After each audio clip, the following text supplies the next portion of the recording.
Good morning and welcome to the Board of County Commissioners Agenda Setting Work Session for March the 3rd, 2020.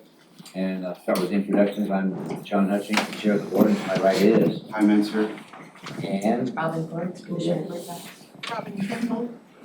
Ramiro Chavez. Lagunita Gomar, Clerk of the Board. Clerk of the Board. And back up. Katie Johnson. Megan Porter.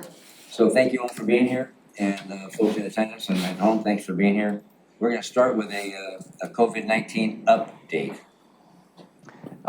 Shelley, the director's on her way, Okay? so if you can give her probably a couple minutes, please. Yeah, it'll take you that long to find a parking spot, imagine. So we'll put that on hold, the pause button. And our typical homeless strategy update won't be, we're dispensing with that because Katie Marino's out today. Yeah, she's ill today, yeah. So we're gonna start with the agenda for the Board of Health. I'm sorry, the Board of County Commissioners, and the Board of Health right here in front of us, that way. For the Board of County Commissioners agenda this afternoon at 2 o'clock for March 3rd, we'll start with the Pledge of Allegiance to be led by, it says by Vice Chair Ty Menser. You gonna be here? Game time decision. Okay. Don't look at me, Tom. And, but we can, that's an easy to finish it. Then approval of the agenda and approval of the board meeting minutes from last week. And then we start with presentations, and the first one is the state of the Timberland Regional Library address. Yeah, Commissioners, this is twice a year. Ms. Cheryl Haywood, she is the director of the Regional Timberline Library System, will be coming and give you a perspective and give you the state of the Timberline Regional Library. Okay. As in the past, I so looking forward to hear her presentation. Looking forward to that. She is a ball of energy and very smart. Any questions or comments? Okay, the next one is proclamation for Women's History Month. And that's a cool one. Yeah, Commissioners, Ms. Sandra Hurden from the League of Women Voters will be coming, as well with some representatives from the same group. And also staff from the auditor's office will be present as well. They will be addressing the board, and that will give you an opportunity to read the proclamation and then celebrate Women's History Month for the valiant women of the vote. That is the proclamation before you. Very cool. Anything on that? Okay, good to go. Then we hit the public comment. And are you aware of any, we have tons of hot topics as we typically do. Are you aware of anything that might be coming up that we might not? No, that I'm aware of. You may probably have some testimony related to the COVID-19, as well as the Nisqually flooding, but nothing specifically that I am aware of. Are you aware of any times? It might come up. No. And we're getting quite a bit of email again on the Port of Tacoma property down in Maytown. Those are coming in. So I don't know if anybody will be here to address that or not. Yeah, that's part of the public process. It ends at March 4th, the formal public process to receive public testimony on the docketing process. On the docketing process, not Okay. approving. No, and that's what the comment period is open until March 4 about the docketing process on all the items that are currently under consideration. Then staff will come back maybe in a couple of weeks, I believe. I can remember the actual dates. And they will give you a perspective in terms of what type of comments they have, how many we have received, and the nature of those comments as well. And then it will be a follow-up briefing in which the staff will provide you with a suggestion from the staff's perspective as to what items you may consider adding to the 2020-2021 docket. And at that point, the board will have to formally adopt those items in the docket. You know what might be helpful and may be helpful, and I don't know if it's on our county website or not, but a schematic or flow chart of the docketing process. I believe. People can do, you explain it to someone and an hour later or a day later, they're gonna forget. But what the extent of the process is, what it entails, where actual decision points are and what those decision points mean. I believe that is available on the CPID webpage, but I will follow up just to make Okay. sure. Yeah, something very simple, but explains it, shows it. All right, thank you. Any questions or comments? What's funny? What's funny is something very simple, but something that explains it, I don't think that's possible. That's true. The tall order. Very true. It's a very complex process. It's Yeah. exceedingly complex. Yeah. People have the misperception that Yeah. if the board's going to move any project forward, that means it's done, it's approved, and that's not the case. No, and the docketing process is designed by law, which all the citizens have the opportunity to provide the board a perspective as to what items you should consider to be part of the approved docket. So the docket, when it's approved, is the scope of work for staff to start working on those items. And that's when actually begin the formal public process, which involves the planning commission in many occasions to see how those items should be changed. And down the road, some of those recommendations formally will come to you again through another public process for you to, before you make a final decision on any changes or not related to those items. So it's complex, comprehensive, but at least from my point of view, is specifically designed to make sure the public has the opportunity to provide you, the legislative authority, enough perspective for you to make an informed decision. Thank you. Anything further? Okay. And then county manager's update. Yes, Commissioners. This afternoon, I would like to probably highlight the Thurston County has received for 13 years straight the annual Certificate of Achievement of Excellence in Financial Reporting, also known as Kaffir. So, this is given by the Government Financial Officers Association to recognize the state and local governments who go above and beyond their financial reporting.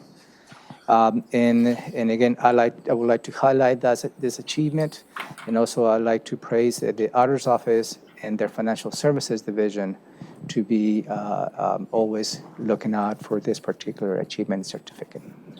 Very nice. If I may add to that, while Financial Services takes the lead and does an incredible job, the fact that the county wins this award year after year and has clean audits is a testament to all of the financial people across the county. So two I will things. highlight Yes. that. Thank you. Two things. And number one, and this is by no way a criticism, but when you say they won the award, it almost sounds like it's a lottery, but they were awarded because they've earned it. True. You know, and I just want to make that differentiation. But number two, is it you're going to publicly announce that then this afternoon at the meeting, I imagine, right? And Mary will be here. The auditor will be here for the proclamation. Will she stick around?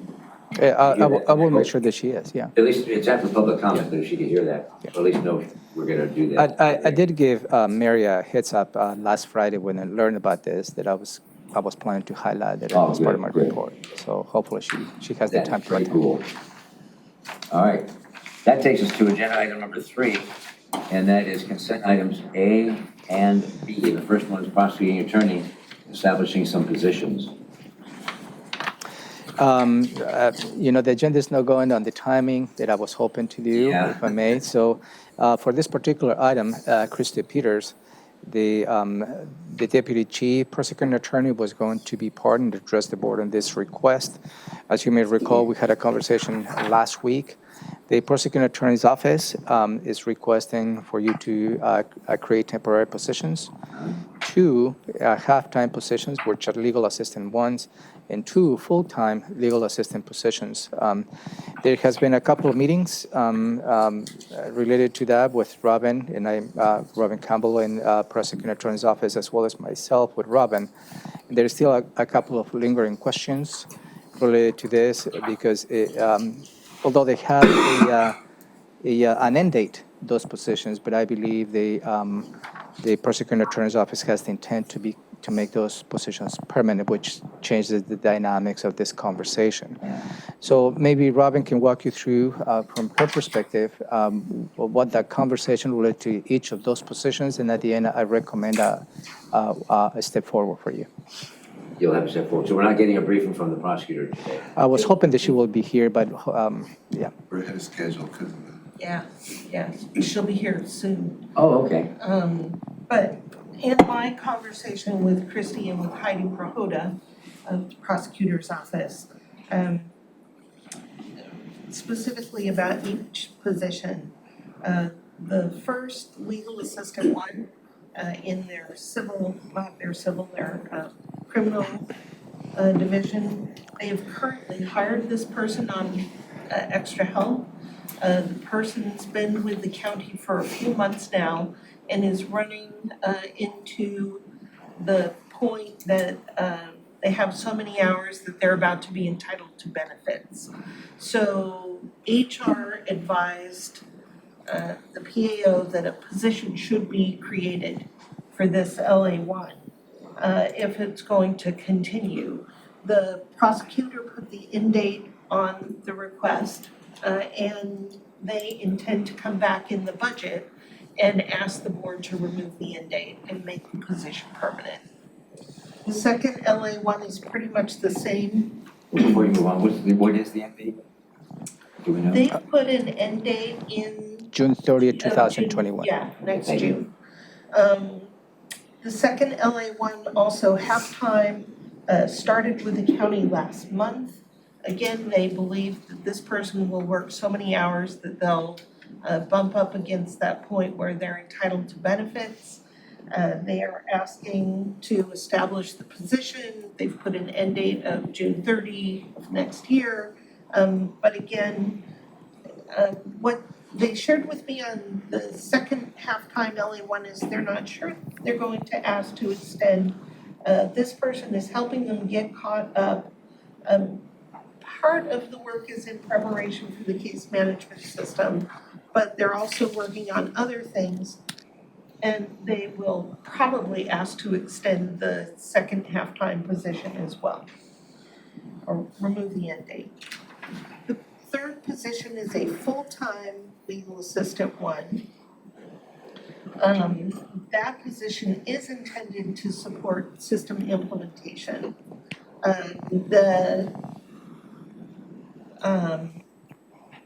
They're working on data entry, and Christy said that they will probably ask to remove the end date from that position because in the long run, they expect the new case management system to require more data entry work than is currently being done. It'll probably save time for prosecutors, but there'll be more of that front end type of work, and they'll need a position to continue that work. So that request to remove that end date would be in the budget. All three of these are general fund costs. They do expect to have savings of approximately $177,000. They would hold the chief deputy position open. However, the bulk of the savings from having that position open is intended to be spent on a deputy prosecuting attorney position that they're about to fill. That position is funded, but they've been using those funds to fund overfill in other positions within the office.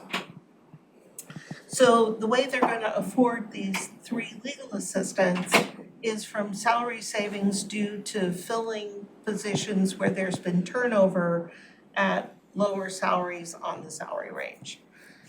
They believe that that would get them through the end of the year, and it looks like they would have sufficient savings to get them through the rest of this year. The fourth position that they're requesting is from the Victims Fund. And what they've told me is that in the past, they had a LA1, a legal assistant one position that provided support to the advocates.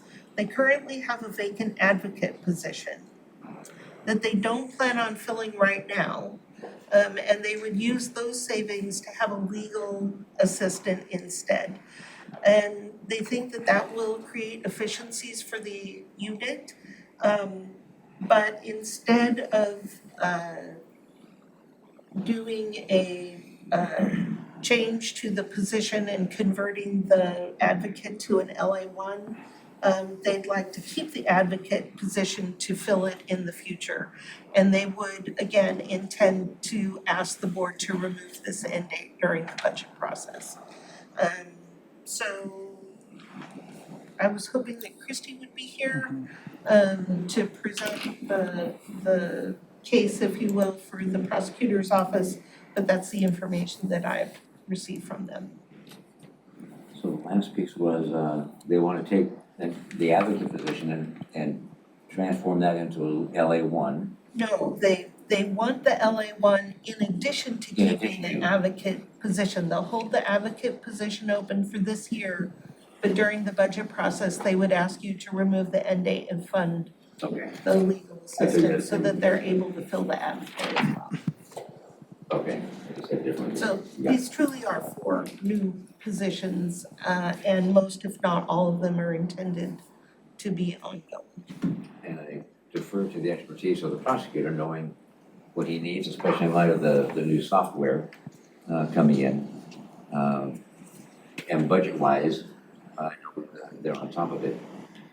But I just need to be sure that we have sufficient funding for new positions.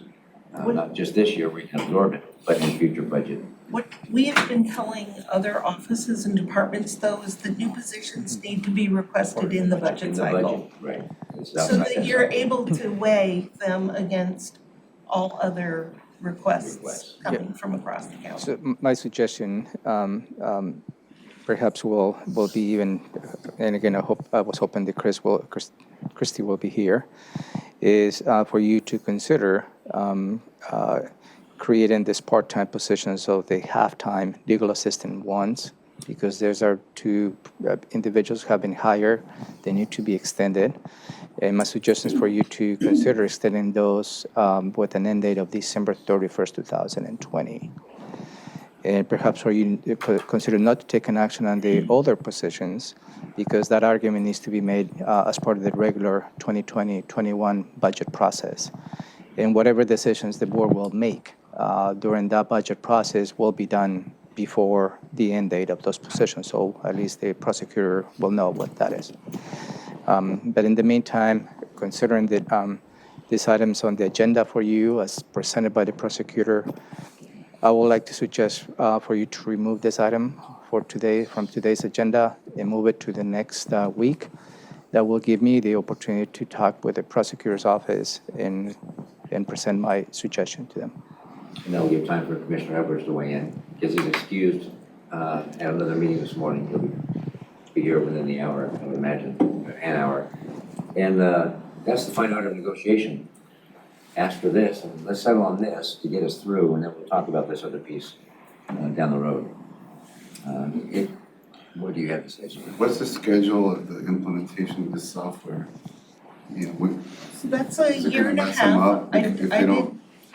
Well, I checked with Dennis Osario and Brian Ferris, and the software is on a year and a half, approximately a year and a half implementation schedule. The prosecutor's office had not talked to IT about needing backfill staff. When I asked them, does that make sense to you? They said that only the office knows their needs, so they were, they said that the other jurisdictions that they checked in with about implementing the software didn't speak to whether or not backfill was necessary. So really, I can't answer that question. That would be a good question for the prosecutor's office. Any further? No, I support Ramiro's suggestion. Yeah, let's hold that till next week. Give everybody more time. Yeah, and at that point, will give me the again the opportunity to talk to the prosecutor and see where we go from there. Well, that will So- change to agenda item number 3, consent item A. Yes. Which is financial services voucher list. Do you So, have any questions about that? Well, the vice chair serving this afternoon will introduce as an amendment to the agenda. Yes.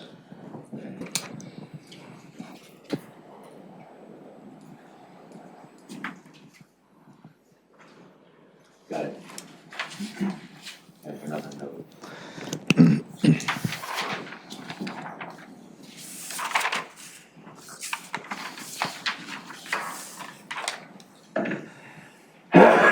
Stop it. Just stop, it's not funny. All right, agenda item number 4, we're going to Public Works, resolution calling for sealed bids. Yeah, for this item you reviewed last week, Commissioners, where Public Works is requesting the board to authorize call for sealed bids for a contract to repair and replace rotten timber pilings as part of the Deschutes River trestle. They cross the Yelm Tenino Trail over the Deschutes River. This particular project, and again, is trying to upgrade the structural elements of the bridge itself. You heard that perhaps it's way old when it used to be a rail line using this particular trail, and that was converted into a trail as part of the Rails and Trails effort at the national level. So we have quite a few of those bridges that we have the responsibility to upgrade them. Last week, I believe Commissioner Edwards wanted to have a conversation related, is there any other options? And if you heard from staff, the response in vehicles, they like to provide maintenance to the trail, has to go on one end, get in, and maybe turn around before we get into this bridge, and do the same way on the other direction. So, but over time, this bridge is going to need to be replaced because it will create, at least from my point of view,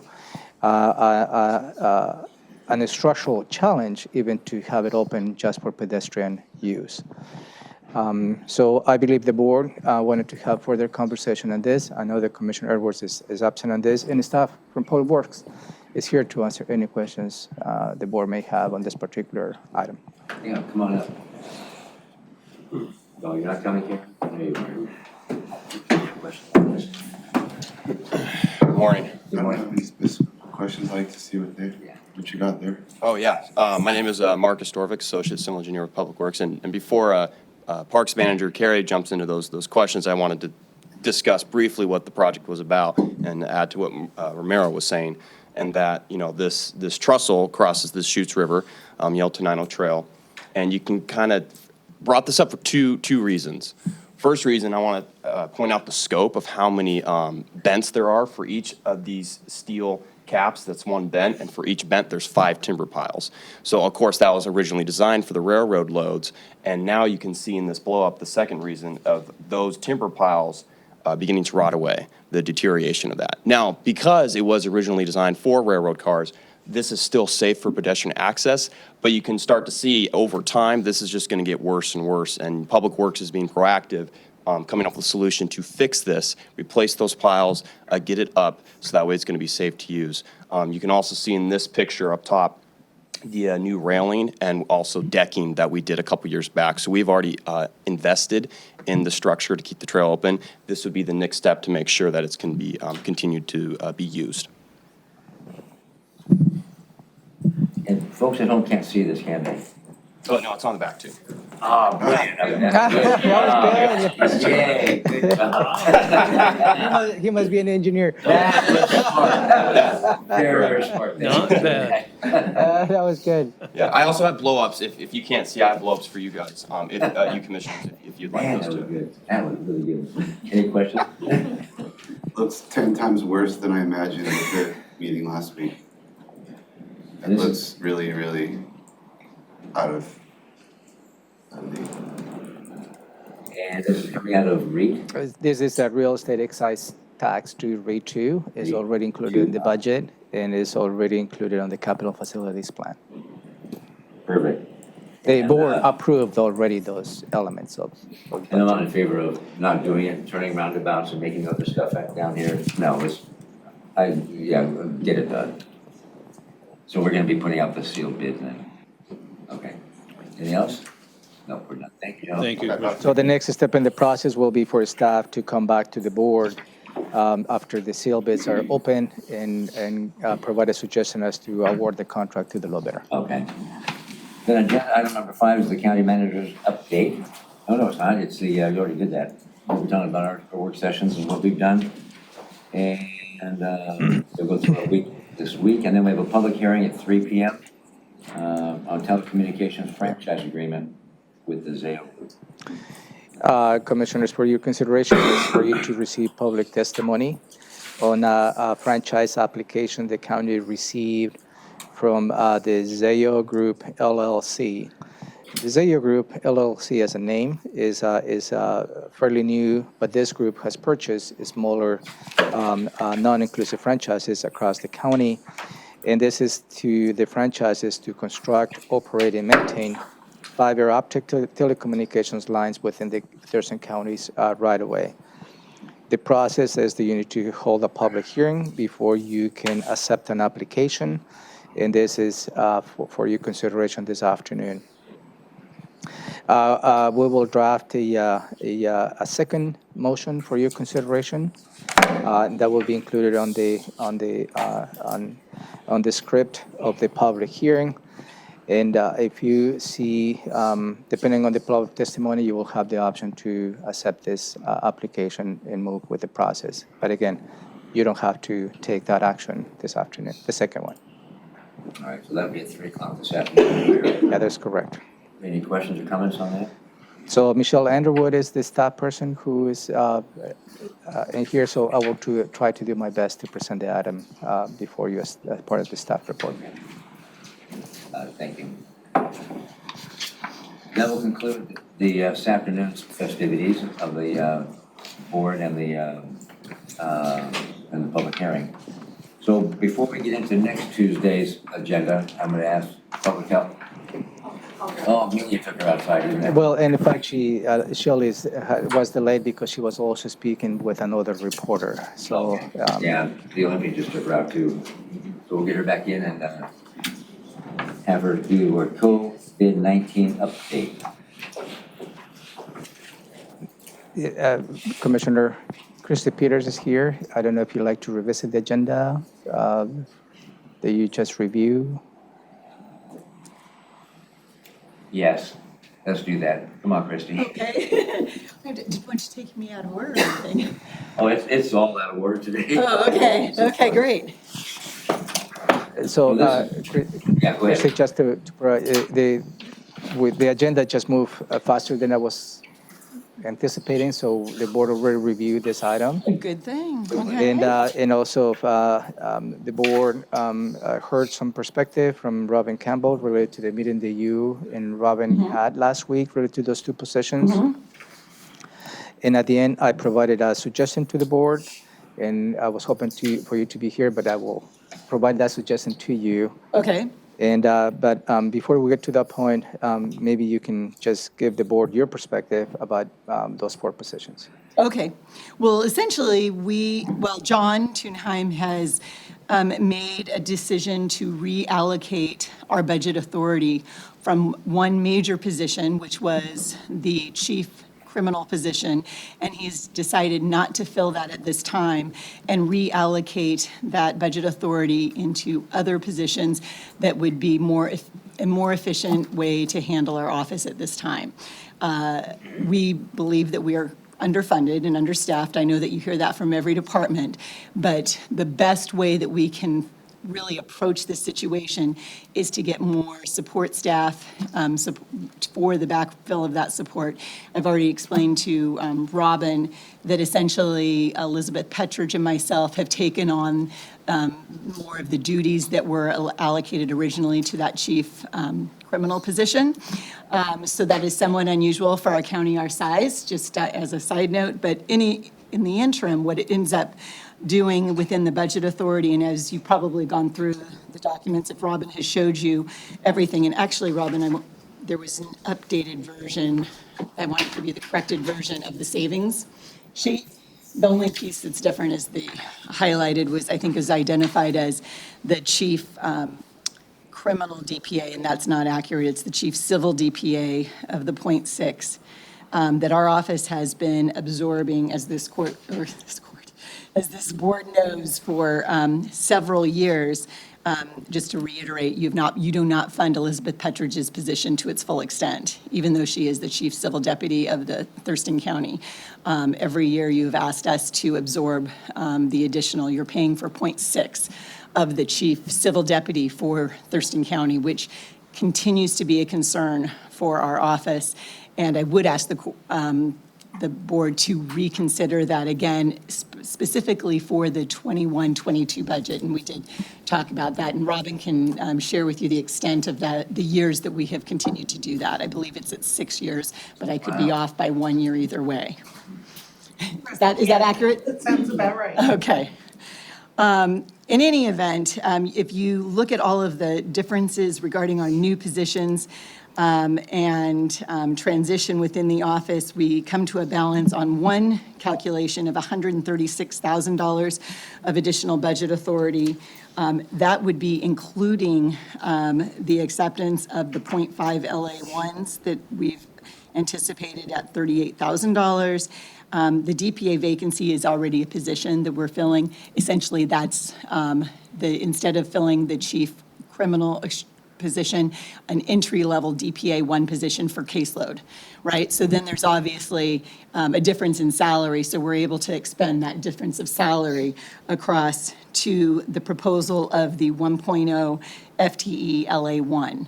And that essentially is going to be a heavy backfill position for the implementation of Journal and eProsecutor.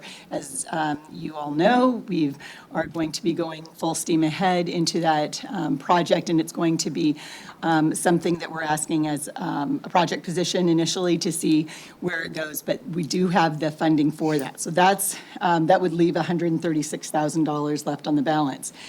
I'm separating out intentionally the LA1 position that we're requesting out of the Victims Fund because that has nothing to do with general fund. And I don't know if that was identified as a separate and distinct decision for the board, but I believe it is a separate and distinct, and I think that actually is very well funded. The Victims Fund currently from the penalty assessment, specifically from the law change from the legislature in July of 2018, shows that now we are actually incurring a surplus. Short version, crime victim penalty assessment that's assessed for any gross misdemeanor and any felony, and it's not something that can ever be waived by the court. We used to get roughly about 60%, 58 or 60% of that fund to go towards victim advocate coverage.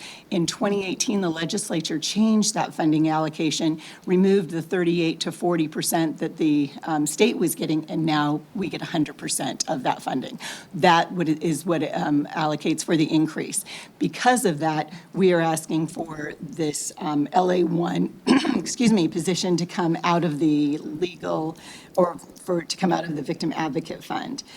With the addition of that position, we would still carry a surplus going on of $60,000 per year, and that's actually conservative because as we are sitting here today, it is March 3rd. All of these budget numbers were allocated if we had these people in place as of January 1. They've obviously not been posted because they haven't been allocated. So at a minimum, it's going to be at least 25% less when we're looking at it because 3 months out of the 2020 will not even be used. Does that make sense? Okay.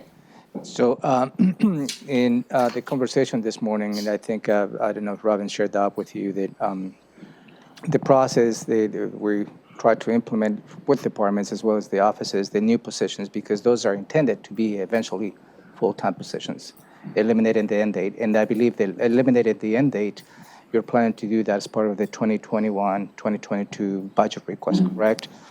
So, because if the board, likes to see the impact on the budget as a whole, when they see the budget request from all the offices and departments becomes a little bit challenging when the intent is to have full-time positions to start making those decisions as the year goes along.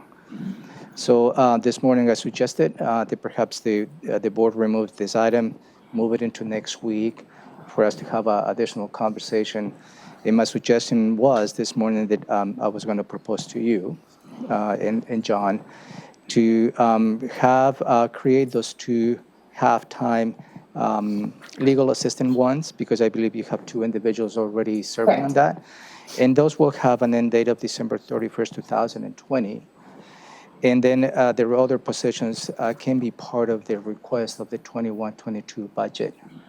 And at that point, the decisions the board will make will be done way before the December 31st, 2020. That was my suggestion based on the understanding of the positions. But again, we can probably have additional conversation after this meeting. Okay. But at least this item is not going to be part of the board's agenda this afternoon. No, and I understood that, and I did receive your voicemail, so I appreciate, as well as your email, so I appreciate the advance notice on that. And I do understand, and I do want the court, I apologize. Does every attorney say this in front of you every time? I want the board to actually really, to look at it. It makes you feel cool, huh?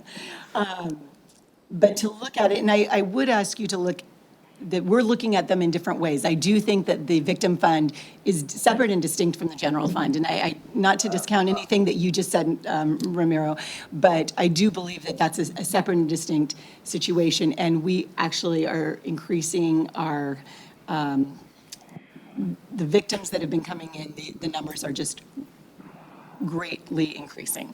And as I shared with Robin, we are trying to be extremely conservative in our ways to approach that. And specifically by adding a legal assistant one, rather than adding a separate victim advocate, and a victim advocate is on a higher pay scale than the legal assistant one.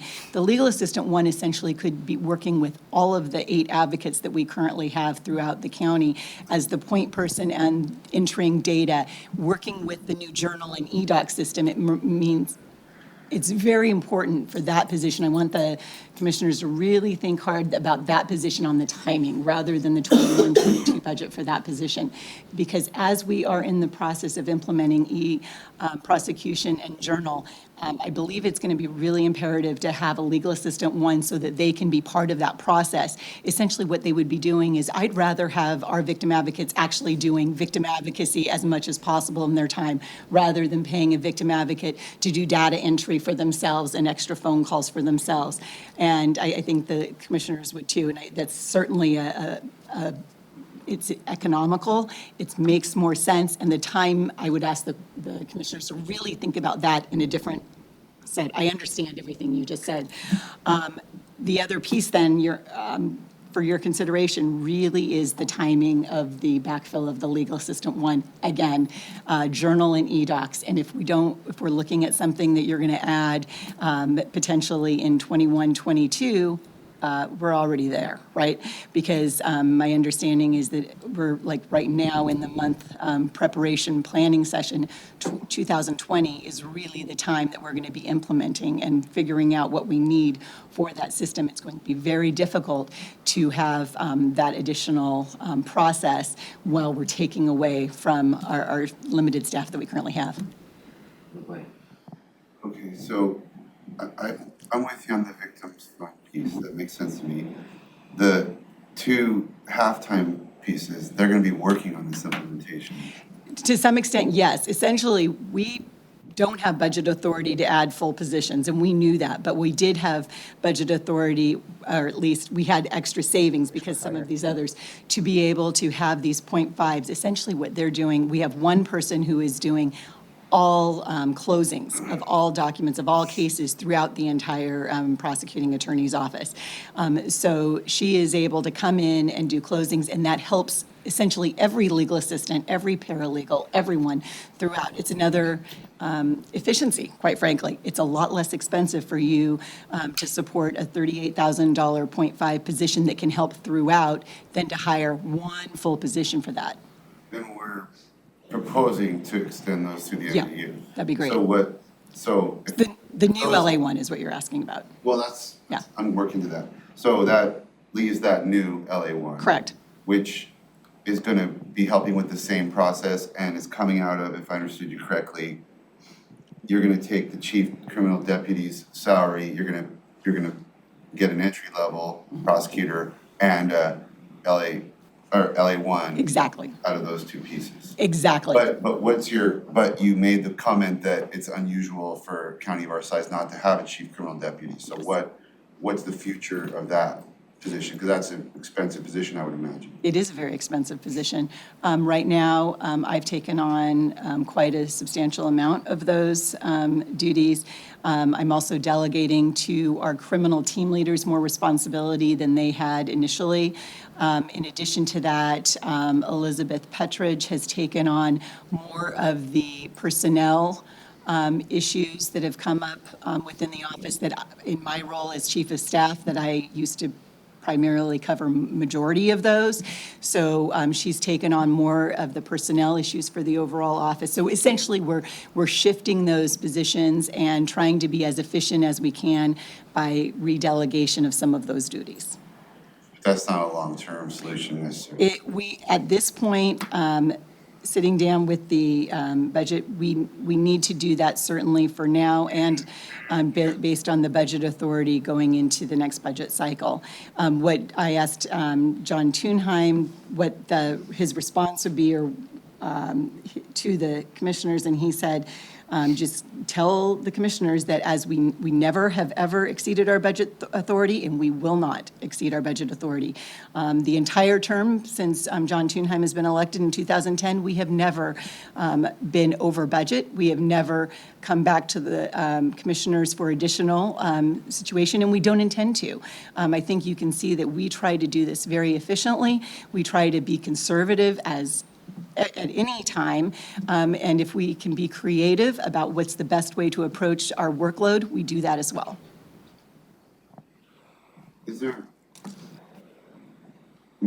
Explain to me why it's better to have the two half-times and then full-time rather than two full-times? Good question.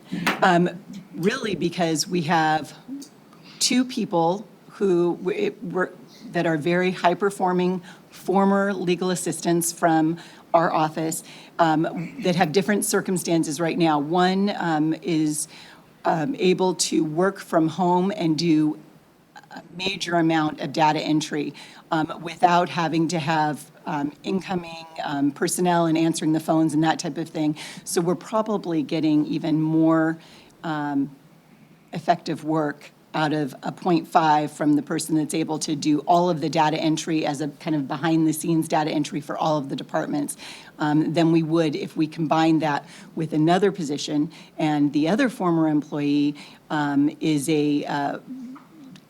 is a victim advocate part-time in Pierce County and also has a very good understanding of our data system, and she's very efficient at doing the closing. So our perspective, I don't know if Heidi wants anything to add, is that essentially the county is getting a better, more efficient, more bang for their buck with the 2.5 positions because of the currently than we would if we had one person. Specific nature of Absolutely. What their situation is. Yep. And when do you expect to have the Journal, is that what you're calling it? Journal is the new data management system that's being implemented between public defense and prosecution and for streamlined data management for the court system. And the commissioners, I believe, I want to say it was about 4 or 5 weeks ago that you signed the budget authorization for that. Everybody's in preliminary discussions, but my understanding it's on about a 12 to 16 month timeline of implementation. Essentially, they build it to suit our county.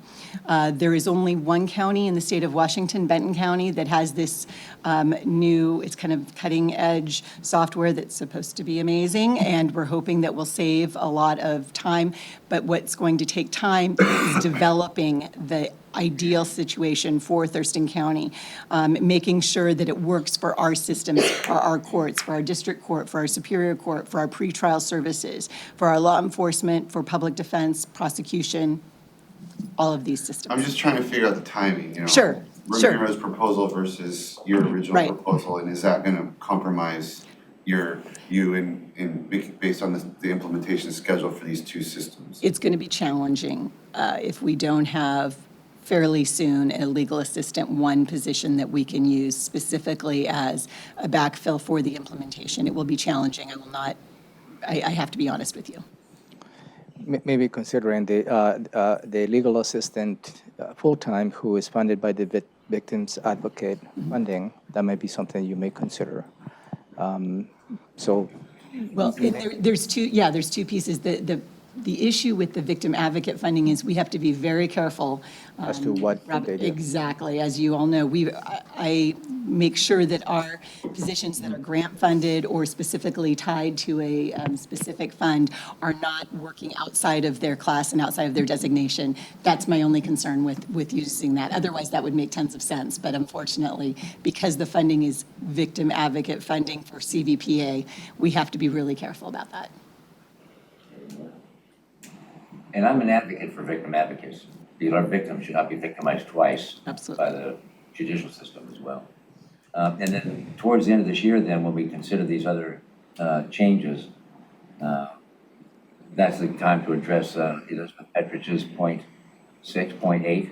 Point six. Point 6? Okay. I would appreciate that. Thank you. yeah, and I will strongly encourage the board to look at that because Christy is absolutely correct. Absolutely. Elizabeth is working full-time, and in the last 4 years at least, the board has requested to the office to absorb the additional funding. So I think it is, at least from my point of view, it is time for you to look holistically at that position when the time comes. And I'm happy to respond after you have any further discussions. If you need any additional information or any thoughts or questions before next week, I would be happy to respond to those. Thank you, Chrissy. And you realize this is going to be pulled today. Oh, no, I understand that. I understand that, and I understand you need some additional time. So Great. that's why I offer additional question response if you have any. I'll call you. Awesome. Thank you. Thank you. Go forth and do good work. That concludes this afternoon's agenda. And now we're going to move to the COVID-19 update. And we have Shelley Slaughter, our PHSS director here. Good morning, Commissioners. So I am going to give you the current situation report as of this morning of COVID-19 and provide some general information and the latest updates since I last briefed you, and then answer any questions that you have. So as of this morning's latest report that we monitor from the World Health Organization, the CDC, and Washington State Department of Health, globally 88,948 cases. That was actually yesterday's data. I don't have I do not have March 3rd's yet. U.S. cases have exceeded 100. In Washington State, there are 18 confirmed positive cases. 14 of those are in King County, 4 are in Snohomish County. There have been 6 deaths that were reported yesterday and over the weekend. Those occurred in King County. In Thurston County, we have no confirmed new cases of COVID-19. We do not have any persons under investigation in Thurston County. We are actively preparing. We have been in our incident management team since early February, and we continue to operate on a 72-hour operational period. And this is a situation we're working very closely with our local, state, and federal partners and working 24/7 to monitor the situation and ensure the health of the public. You may have also heard that Governor Inslee declared a state of emergency, and many people have wondered, what does that mean for us here in Thurston County? Essentially, the governor's declaration of the emergency helps our state Department of Health officials be able to secure additional resources and support. And the other emergency declarations that have occurred elsewhere in cities impacted by COVID-19 help them to secure those additional resources and support for their communities as well. So we continue to monitor that. It's a very dynamic and changing situation each day, each hour, and we're following DOH continuing to follow DOH and CDC guidance on this. We continue to have the same message to our public here in Thurston County, which is the risk remains low. The best way to protect yourself from COVID-19 or any viral illness is to wash your hands frequently, cover your cough or sneeze if you're ill. Be careful not to touch your eyes, mouth, and nose. Stay away from people who are sick. 6 feet is the distance recommended if you come in contact with someone who is sick, to be more than 6 feet away. Stay home if you're ill. That's a big message that we're trying to share, and sanitize surfaces. We do not recommend the public to buy masks. Strongly urge people do not buy masks. The general public does not need masks. We need to conserve the supply of masks that we have here in our local community in Washington and nationally for our healthcare providers and those who are ill. With that, do you have any questions thus far? Thank you for this update. We'll get to questions in a minute. Because this has been, as you said, it's rapidly changing, such a dynamic, and it's on the up curve. And this is the topic du jour, the headlining of every news channel, radio, TV. And so I would much rather the public be prepared than paranoid. And I'm getting inundated with calls and requests and questions. Is it here? Who's dying? Am I going to get it? Very, very typical questions. And some people are quite concerned and scared. And so this is why I asked for a weekly briefing on this until this subsides. And so I appreciate what you're doing and working with emergency management. And I just want the people to know we are on this and we have plans in place. And I've got about $3,000 worth of product right here. Because I understand you can't even find this stuff anymore. But I haven't tried it. I've had this quite some time. So I've got questions, but I'll turn to my seatmate first. Do you have any questions? My question is kind of, I understand that we're, coordinating above us, but is part of the emergency incident team or I'm sort of, because looking at this and how fast it's moving, I haven't seen anything that gives me any confidence that it's going to be contained. There hasn't been any indication of that. It just seems to be moving fast. So, I guess I'm just wondering about building our local networks, like, schools are going to be, what are the worst case scenario? What are the avenues of communication that need to be, established here in Thurston County so that we're communicating, in a coordinated way with respect to, do there need to be school closures? Do there need to be cancellation of certain events? I mean, I'm hearing about things that are happening in other parts of the world. I mean, Japan apparently has closed their schools for a month. And I just watched on TV that King Everett is closed its school yesterday, and they're opening again today. They did a deep sanitation of all the, surfaces, all that kind of stuff. Just to be ready, if we get to that point where that's where we are, just to make sure that we're all dialed into all of those communications so that we know as a board what are the school, is it a school decision? Is it our decision? Like who makes the calls about that kind of stuff? And so my question was kind of like, is that part of the planning that's being done? Yes, I'll try to answer all those questions. Starting with, yes, this is COVID-19 is rapidly evolving and changing. And at this point, the public health strategy has shifted from containment to preparing for continued spread. We've seen evidence now of community spread in King and Snohomish counties, and by nature of any kind of viral illness, this is likely to continue to spread. So it's important to be prepared.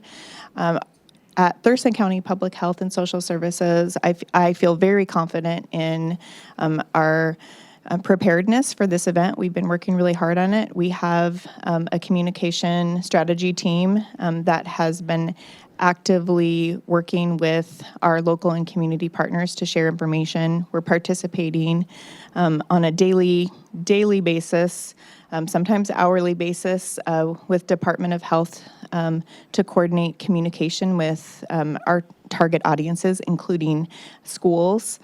There are conversations about social distancing efforts and mitigating the spread of COVID-19, and that may include things such as closing public events or for individuals to choose not to attend crowded events if that's not essential. We're not making any recommendations at this time in Thurston County to close or suspend any events or activities, nor are we recommending any school closures at this time. We are aware that there are other school districts throughout our state that have chosen to close. I do not believe that was under public health recommendations. School districts have the independence to be able to make that decision for themselves, and the State Department of Health has been working closely with the Office of Superintendents, OSPI, Superintendents of Public Instruction, OSPI, to provide school districts with the information that they need to make decisions regarding school closures. A local health officer in any county, including our county, and right now that for these matters, this includes the state health officer, Dr. Kathy Lofi, who is acting in the capacity to support Thurston, could make those recommendations if there was reason to do so. So, and that would include significant widespread confirmed illness in Thurston County. Does that answer your questions, Commissioner Menzer? Did I hit everything? I think so. Well, I mean, yeah, your communication strategy team is coordinating with these different local. So that's what I wanted to make sure that we're doing, because people, Yes. even though we may not be making key decisions, we sort of need to know, and we're the ones that people ask what's going on, and we have to make sure that we have, I just want to make sure I understand kind of what the components of this planning strategy are. Yes, and I'm happy to provide further detail of all of our media outreach, our PIOs, and yesterday we established a community engagement team because we are receiving a lot of questions, not only from healthcare providers, but schools, community nonprofits.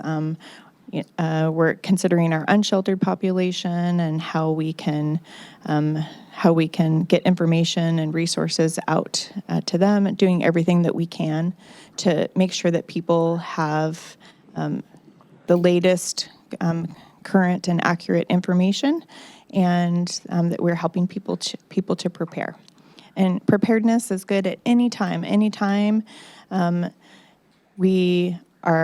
We need to be prepared for things like natural disasters, earthquakes, things like that, and a public health outbreak is another thing that's important to prepare for and ensure that people are prepared at home, and also that employers are prepared in case employees need to stay home or are out ill. Or work remotely. So we are also working with our Thurston County partners and our other cities and local governments. I made a presentation last night to the city managers and county manager. We have a meeting for Thurston County elected officials that will be occurring here on Thursday afternoon, and I have made many presentations to different groups, including the Sheriff's Office this last week, and I'm continuing. My schedule is full of continuing to present information, and we're really responsive to provide those requests for information that people have. There's a webinar that we There's a got webinar invited to tomorrow at 10 in the morning. Who's putting Yes. that on? What is it? That is Washington State Emergency Management. I believe that has convened that webinar in partnership with Washington State Department of Health. I was gonna listen, but then I saw it It's jumped on the master Yeah, calendar. it's targeted to elected officials. So tomorrow I have for the three of you to attend here in room 280. Just put on the screen. Yeah, it's going to be in the screen. Perfect. And today we're going to be sending an invitation to maybe other elected officials who want to participate. I did ask the directors of emergency services, public works, and public health to be part of that webinar. So if some of the elected officials are not able to attend or view the webinar, we'll get caught up with them on the Thursday's briefing that Shelley's going to provide. Oh, good, okay. Any more? I talked with the sheriff, I had a conversation with him Sunday night, and he applauded you for the outreach, education, training, whatever you want to call it, that you did with his staff. Very appreciative of that. And as long as your communication piece, are the school districts contacting you at all for information? Or are we in touch with them? Yes, we are. Not only was there the state OSPI webinar that we participated on with all of our local schools, we are coordinating a regional presentation to 5 county area school districts through ESD 113, and we're actively working on preparing for that now. And I'm also reaching out locally to provide information to any schools that are asking for guidance. We have to protect our kids and help parents protect their kids. Test sites. How many test sites do we have in Washington State? I keep hearing the one up north in Edmonds or Snow County, test site up that way. There's 2 now. So the Washington State Public Health Lab is in Shoreline. Shoreline, okay. They, when I last updated you, the only testing capability that we had was sending samples to the Center for Disease Control, and it was taking 5 to 7 days to get results back from the CDC. The Washington State Public Health Lab now has the capabilities to do that testing and are able to turn things around very quickly. Usually same day results. However, they are limited in their capacity in the number of tests that they can conduct. They're trying to scale up to be able to do more, but there's a lot of people requesting tests. The guidelines for testing have changed in Washington State. A previous criteria for testing included a history of travel to an impacted area, and that has been removed. But it is still limited to specific people who meet specific criteria, and that includes people who are hospitalized and experiencing severe unexplained respiratory distress, cluster cases such as those that we're seeing in King County recently at a long-term care facility. As well as there's a long list of criteria. I'm not going to go through all of those, but in essence, this is not something that there's the capacity for every person that has the symptom of a fever, a cough, and respiratory symptoms to go and get tested. So this still has to be sent out. It has to be properly screened. It has to meet criteria. But as our testing capability in Washington State increases, then likely we will continue to see more evidence of positive cases, especially since we now know that this has spread amongst people without a travel history. Are we using the Shoreline site, or are we using CDC? Yes. If in Thurston County there is a healthcare provider that requests testing and they meet the criteria, then we coordinate with our health officer and Washington State DOH to see if that is accepted. The other development, I mentioned there's a second site that just developed yesterday as far as I know, and that's the University of Washington has now activated their lab and is processing testing samples there. And some tests are going there and then going to Shoreline for confirmation. Well, I heard on the news this morning, the Shoreline, they increased capacity, and I'm sure that's getting stretched already. But they had a 6-hour turnaround. That's pretty impressive. That's a day. 6 hours, pretty quick. But I understand also I had a conversation with Kurt Harden, the Director of Emergency Management Services. Oh, you're here. And we do have a plan in place for the unsheltered population and jail and other people that are clustered in group homes, senior centers, hospitals, other places. We have those plans in place. Yes. Right? Okay. Yes. Okay, good. And we're continuing, and I will say, yes, and we are continuing to work on improving those and modify those type of plans as we have new information from COVID-19. Since it is new and it is evolving, the information that we have is evolving. But it's generally, for any type of viral illness, our public health mitigation efforts are the same. So just to wrap up kind of what you said in the very beginning, not wrap, but reiterate what you started with, that there's no confirmed victim in Thurston County. That is correct. There was a repatriated person that resides in Thurston County that was included in a previous positive test case at the statewide level. So that was not a positive case that originated in Thurston County or was tested by a Thurston County resident. That was a repatriated individual from one of the early positive test results that came out in Washington State. And he or she's okay? Yes. Oh, good, okay. She didn't show any signs of, no symptoms, I believe. Oh, no symptoms, okay. I'm not going to provide any kind of individual health information for any individuals. Just want to state that for the record. We take people's personal health privacy very seriously. Anything else? Oh, okay, thank you very kindly. Thank Did you. you have anything to add or no? No. Okay. Covered very well. Perfect, thank you very much. Thanks, Shelley. Thank you. Let me see, how steep are the other agendas? I'm going to see when we want to take a break. Commissioner, maybe now that Shelley's here, you may want to review the Board of Health agenda. Okay, let's do that. Let's do the Board of Health agenda for next Tuesday, March the 10th. There you go. All right. Remember to chair the meeting this time. Yeah, thank you very little.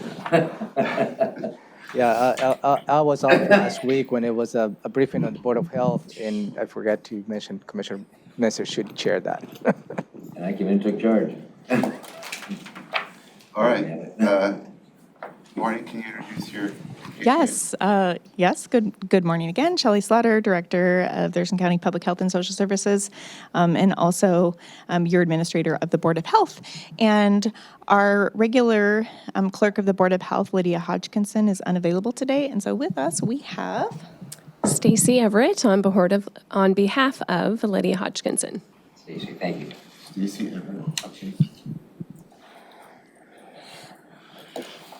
Okay, so this is for a Tuesday, March 10th. Meeting we'll call to order. And we have approval of the agenda and meeting minutes. We'll handle at that time. Item 2 is proclamations and presentations. There are 2 items under this heading. First one is Developmental Disabilities Awareness Month. Yes, so March is Developmental Disabilities Awareness Month, and we are very happy to present this proclamation to you. This was a proclamation that you did last year as well. Governor Inslee also proclaims March as Developmental Disabilities Awareness Month. And accepting that proclamation and doing a presentation connected to this item will be Mark Moffitt. He's our community program manager that oversees our developmental disabilities program and will provide you an overview of our program in Thurston County and share how we can raise awareness and support our individuals in our community with developmental disabilities. Questions on that? No. I remember that one from last year, so that's straightforward. The second one is a presentation regarding the Developmental Disabilities Program. My apologies, I just covered that. I lumped those 2 items together into one. There will be a proclamation immediately followed by a presentation about our developmental disabilities program here in Thurston County. Got it. Number 3, opportunity of public to address Board of Health. We may have some COVID-19 questions, who knows? I'm not aware of anyone at this time, but we always welcome that. I'm noticing that the national media is not picking up on COVID-19 as a nomenclature. They continue to say coronavirus, which I guess sounds better or sounds more, I don't know, it's interesting. It's a bit of an adjustment, but yeah. yes. 4 is health officer's report. I will provide a health officer's report as well as followed by my director's report. And the primary focus of the report I expect will be focused on COVID, providing the Board of Health with COVID-19 updates, as well as other activities that our department continues to work on, because this we do many things in public health. We're keeping up all the work the great work we do every day. Our staff are working really hard to ensure that we are serving the public and fulfilling our duties as public health and social services. And then director's report.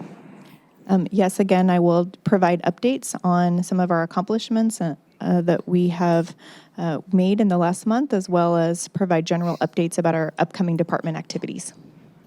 Questions for Sheldon, any of that? Okay. All right, then we have department items. Yeah.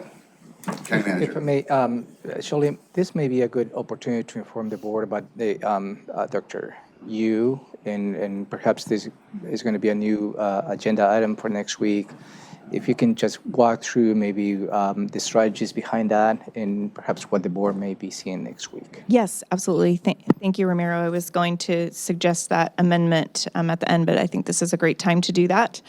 So what Ramiro is asking me to share with you is last month at your Board of Health, you amended a resolution to appoint acting health officers for Thurston County while we are recruiting for a permanent health officer. And most recently, with the COVID-19 increased activity, our acting health officers for infectious disease matters, Dr. Kathy Lofi and Dr. Scott Lindquist, as you can imagine, have a huge responsibility and a great deal of work to do at the state level and supporting the other counties that are dealing with the many confirmed positive cases of COVID-19 and the deaths. And so in a conversation that I had with them last week, I said that I would look for some relief for them and to ensure that Thurston County is prepared and ready should we have COVID-19 confirmed positive cases. So reached out to Dr. Diana Yu. She actually reached out and offered to provide support. So Dr. Yu, for those that may not know, was the former Thurston County Health Officer for many years. She is happily retired now. She was health officer for Mason County on a very part-time basis and retired from Mason County last year. So she's been enjoying life. She is a dedicated public health servant, and so she has expertise in this area and has offered her support. So I talked to Dr. Yu yesterday to discuss a possible temporary employment arrangement to have Dr. Yu come in to assist us with COVID-19 and other communicable disease matters. So I have engaged HR to explore the possibility of us requesting a temporary employment exceptions to the hiring freeze, which you will see on your Board of County Commissioner agenda next week. As you know, since as Board of Health, in addition to the employment action that we need to take under the BoCC, the Board of Health has to make an appointment of any health officer acting for Thurston County. So the suggested amendment that I will have for you for this Board of Health agenda meeting for next week will be to amend the resolution that you approved last week to add Dr. Diana Yu and to remove Dr. Kathy Lofi in order to be able to move forward. And Dr. Yu would be able to support us on a very part-time temporary basis until we have the permanent health officer in place. Do you have any questions? So that's going to come as an agenda item next week? It's not here now for the Board of Health. No, so it's two items that you will see for the Board of Health. You will see an item that will you consider amending the resolution appointing Dr. Yu A new item on this agenda. on this agenda, new item. And Okay. also a new item, when we reviewed the agenda for the Board of County Commissioners, which is not included, you will see a new item from HR to create this temporary position to allow Dr. Yu to be part of county employment. And that'll be timely enough to get it done? I believe so. Yes, I really appreciate the support, your support and HR support and county manager's support to expedite this, given our current public health situation. But this just developed late yesterday, so that's why we did not have the chance to submit any new items to today's agenda that you're reviewing for next week. So we don't have the time to add it for next week, to approve next week. If that's, I'm sorry. we can't put that on today to review, so we can vote on it next week.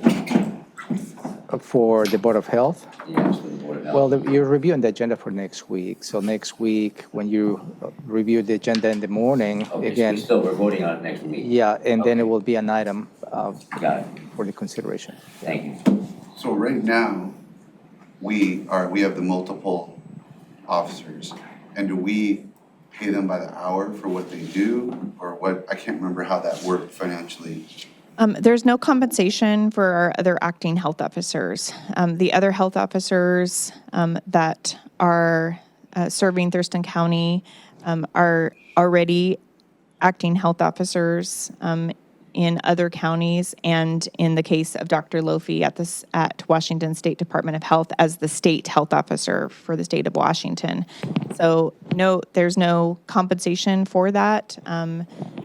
However, in this case, because Dr. Yu is not a current health officer, but she does meet all of the requirements under the RCW for a health officer, and she has maintained her medical license. She is qualified to do so, but in this case, we would need to temporarily employ Dr. Yu because she's not already an acting health officer elsewhere. Okay, understood. And that is why, as Board of County Commissioners, you will see an item creating that temporary position next week. Presumably, we would have been paying a health officer anyway, so it's not Right. a budget burden. On point. Correct. Do you know Dr. Yu? I don't, She's a cool lady. I don't think so. She's smart and I like her. Yeah. Commissioner, are you caught up with what this item's about? We're gonna be bringing back a retired health officer. Yeah, I know Dr. Yu, so. Okay. And we're gonna be trying to, even though it's not on this agenda, we're gonna put it on this agenda and it'll be there next week. Yes. Okay, good, okay, so that's, we're still at 6, should we move on? Yes. Okay, any other questions about any of that? No. So the first department item is opioid response update. Katie Strozik listed as our point. Yes, Katie Strozik is our opioid response coordinator, and she will be providing a update on our opioid response plan. In June of 2018, you declared the opioid epidemic as a public health emergency in Thurston County, and one of those actions included in that was to convene the opioid task force, develop an opioid response plan, and hire an opioid response coordinator. So Katie is going to come and present on all the activities and great work that the opioid response task force has done over the 6 months, share some of the accomplishments and achievements that have already been done, and some of the great work that is developing as we are diligently working to implement the plan. Questions on that? No. Okay, straightforward. And department item 7, Thurston Thrives update. Liz Davis, Crosby Carter. Yes.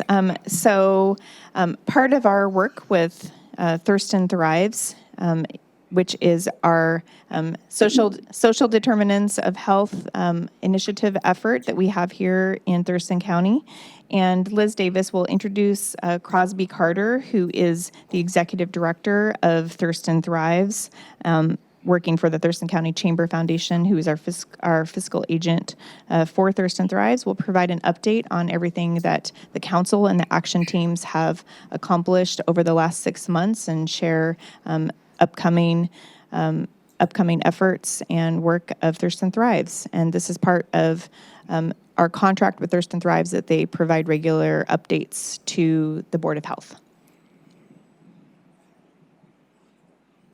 Any questions about that? Nope, look forward to it.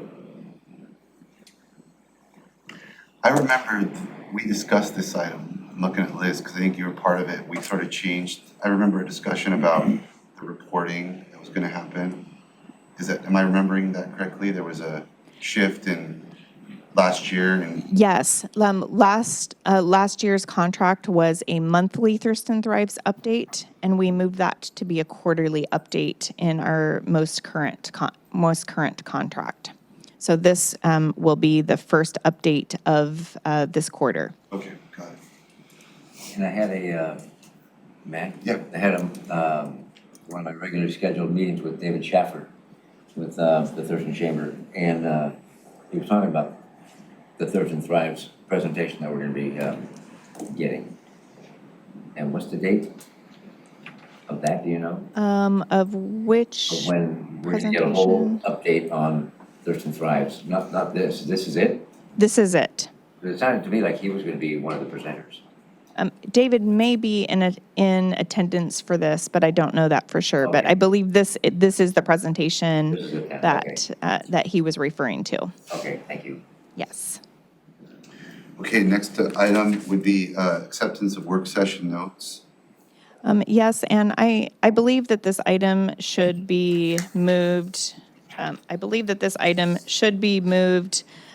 Under item number 1, included with approval of the meeting minutes. That is typically where you approve any work session notes. But I will look into that further to find out if there's any particular reason why this item is under department items this time with our Board of Health clerk, Lydia Hodgkinson, out. I don't have the opportunity to ask her that, but we'll make sure either way that we get it in the right place, and you will approve any of your work session notes. So that includes any time that you convene the Board of Health and we brief you as Board of Health, and we share that. For example, the septic Correct. session we had. Yes. Okay. All right, so just another form of sort of approval of minutes and notes. Yes. I have something when you get to number 9. Okay, number 9 is where we're at. Number 10. Board of Health members, health-related activities. Yeah, not there, I have something for 10, I meant, not 9. Okay, and that'll be straightforward, and then we'll be at number 10. Okay, so this is the agenda for March 10th, and it says under number 10, 5 p.m., we're moving to adjourn the Board of Health meeting February 11th. I deeply apologize for that Okay. administrative error. We will make sure that the agenda for next week at your agenda setting will be all correct. Okay, Thank you for catching that, sir. again, I just thought I might have missed something, we didn't adjourn last month. Anything else on the Board of Health agenda? No, sir. Okay, we're done. Thank you. Okay, thank you so much. Thank you, Stacy. The next is 10:23, we're gonna take a break now, have 15-minute break. So let's be back at, what would that be, what's 15 minutes from now? 10:35? 22. Okay, 10:40. 10:40, we'll be back. But nobody talk until we shut off the microphones, please. Silence yourselves.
You're back on.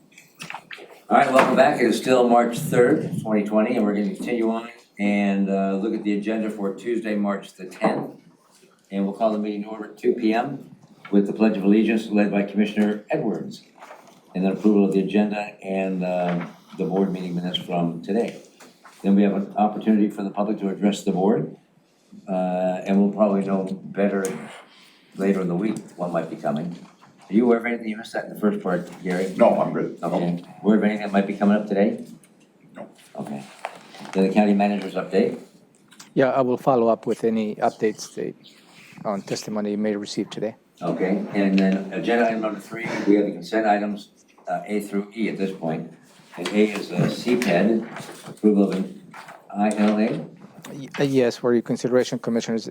First of all, I would like to suggest that this will be a department item based on the amount of this agreement. It's $153,000. But this is an annual agreement the board considers to solidify the partnership with Washington State University Extension. The total amount is $153,262, and again, it's included in the budget. And the intent of this contribution is to pay for the director of the extension for $24,150, for the 4-H coordinator, $50,000. And then we have for the stormwater management extension coordinator, $33,000. Work and lands resource management coordinator for $20,000, and for a 4-H assistant, which is $26,087. There is a combination, I believe, on the budget, this general fund and stormwater fund. And again, this is the instrument in which we get into partnership with the extension, and we do this every year. It's included on the 2020 budget. So this, because of the $153,262, will go to an agenda item? A department item. It will be good. Department item? Yeah, for the public to understand what you consider taking an action on this, and $153,000, I believe, is significant enough. So what is kind of the threshold that to move it to a department item rather than consent? My suggestion is always above the 50,000, and I think that's the threshold that I believe the offices and departments have already to exercise their own. Okay. All right, any questions on that, Commissioner? No, sir. Commissioner? No. All right, thank you. The next one then, 3B. By the county. The GRIM, in this case, retains portions of the interest collected in debt for their fees and compensation. So it's a collection agency. They go back and collect the past dues. There's an interest on that, and they retain up. And also, District Court reports the GRIM has established a time payment services with District Court, which allows the fines and fees to be paid over time in a little more efficient way. The request for you is to consider extending this contract to 2022, and with an option to extend 2 times 1 year extensions after that. Okay, and I guess my question would be, are we required to go out for bid, or are we doing everything according to oil? I don't believe so, because the county is not providing a financial contribution on this contract. Well, but they are getting a financial contribution to the entity. So this contract, when it was originally awarded to GRIM, it was on RFP. We put the contract out to bid. GRIM was not only the most responsive bidder, but they offered a program for the people who owe us money to assist them in finding ways to pay.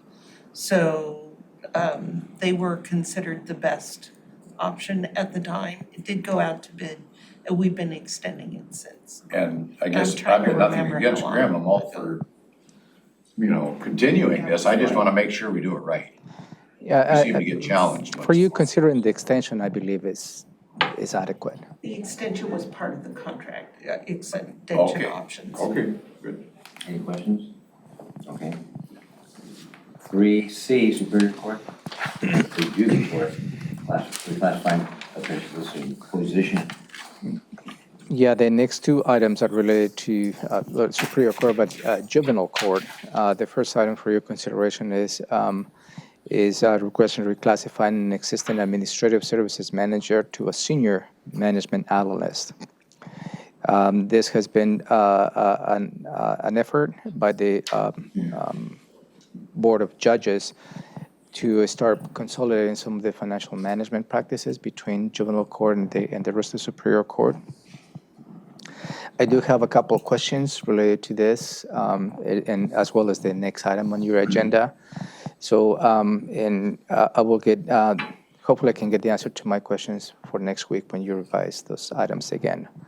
I just want to make sure, is whether those are vacant positions and what is the gist of reclassifying those two positions. But I'm presenting this item to you. This particular request will increase the budget from $8,137 a month to $9,140 a month. That will be $1,000 increase a month, or 12% increase, and they're planning to absorb within their budget. Any questions on that? Yes. Yeah, go ahead. Okay, we're gonna absorb it this year, but next year, we're gonna have to figure out a way to pay for it. That is one of the questions that I have to juvenile court, because in this particular case, there is an impact that may not be seen at the 12%. But if you add this item cumulative with the next item on your agenda, perhaps it's significant enough that they may be able to absorb this year. But we'll see how that is next year, because that will put a pressure on the general fund. So I guess my question is, when are we gonna know if we're gonna move forward with this particular, both these items? You're reviewing the agenda for next week. Right, but I'm hearing that we don't have all the answers yet about how it all fits. Yes, so if you don't see those items on your agenda next week, it's because Okay, good. Anything? It just seems like whenever these position classification issues come up, there's always unanswered questions, and I'm just wondering, like, the process by which the department gets the thing on the agenda to begin with, don't they kind of know what they need to tell us it's the same questions every time, like, why are you doing this? Is this an open position? What's this gonna cost? It just seems like 3 times out of 4, we don't actually have the information we need. So why aren't they giving us that up front so that we don't every time going, well, we don't really know. Yeah, 15 minutes before we pull it. It's very obvious what we need to know. Yeah, it is a good point, and that's something that I'm in an effort to look at the requirements, at least from my point of view, how you entertain motions, the language within, and also the backup information that each office and departments provides. So I am working on that effort. Because in here, I wasn't clear whether there's an existing position, what is the impacts, and for me, if you see the cumulative effect of those two requests, it perhaps is significant, because the next item on your agenda is creating, another position that, at least from my point of view, creates a high-level financial positions and nothing underneath. So I need to follow up, understand the structure, what is their reorganization process, and but yeah, I will bring those. Do you get this information, what you get, and you have the same questions when you bring it to us? We have the same questions, which eats up your time, causes you more work, causes us more work and discussion before it goes back again. And it's just a waste of time and effort on your part. You don't have a lot of time to spend. Well, but in a way, that's the purpose as to why you review the items ahead in a week in advance. Right. But if the departments get the information to you in its totality, I would just then think minimal questions. Yeah, I would just think the departments would be able to anticipate what we're gonna ask and just give that upfront, that explanation of what they're trying to accomplish, so that we can have a good sense of it. The departments, for the most part, do. Okay, oh, the departments do, I get it. Okay. Okay. Anything else? No. Anything else? Ditto. Sorry that I have to say that in public, but yeah. And then you want to talk about D anyway?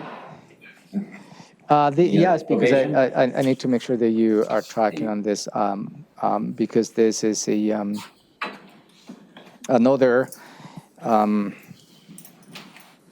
request, and this request is to reclassify the full-time and administrative assistant 1 to a court accountant supervisor. So to me, it seems to be a big leap on this. And so I don't understand the rationale behind it, so I need to follow up.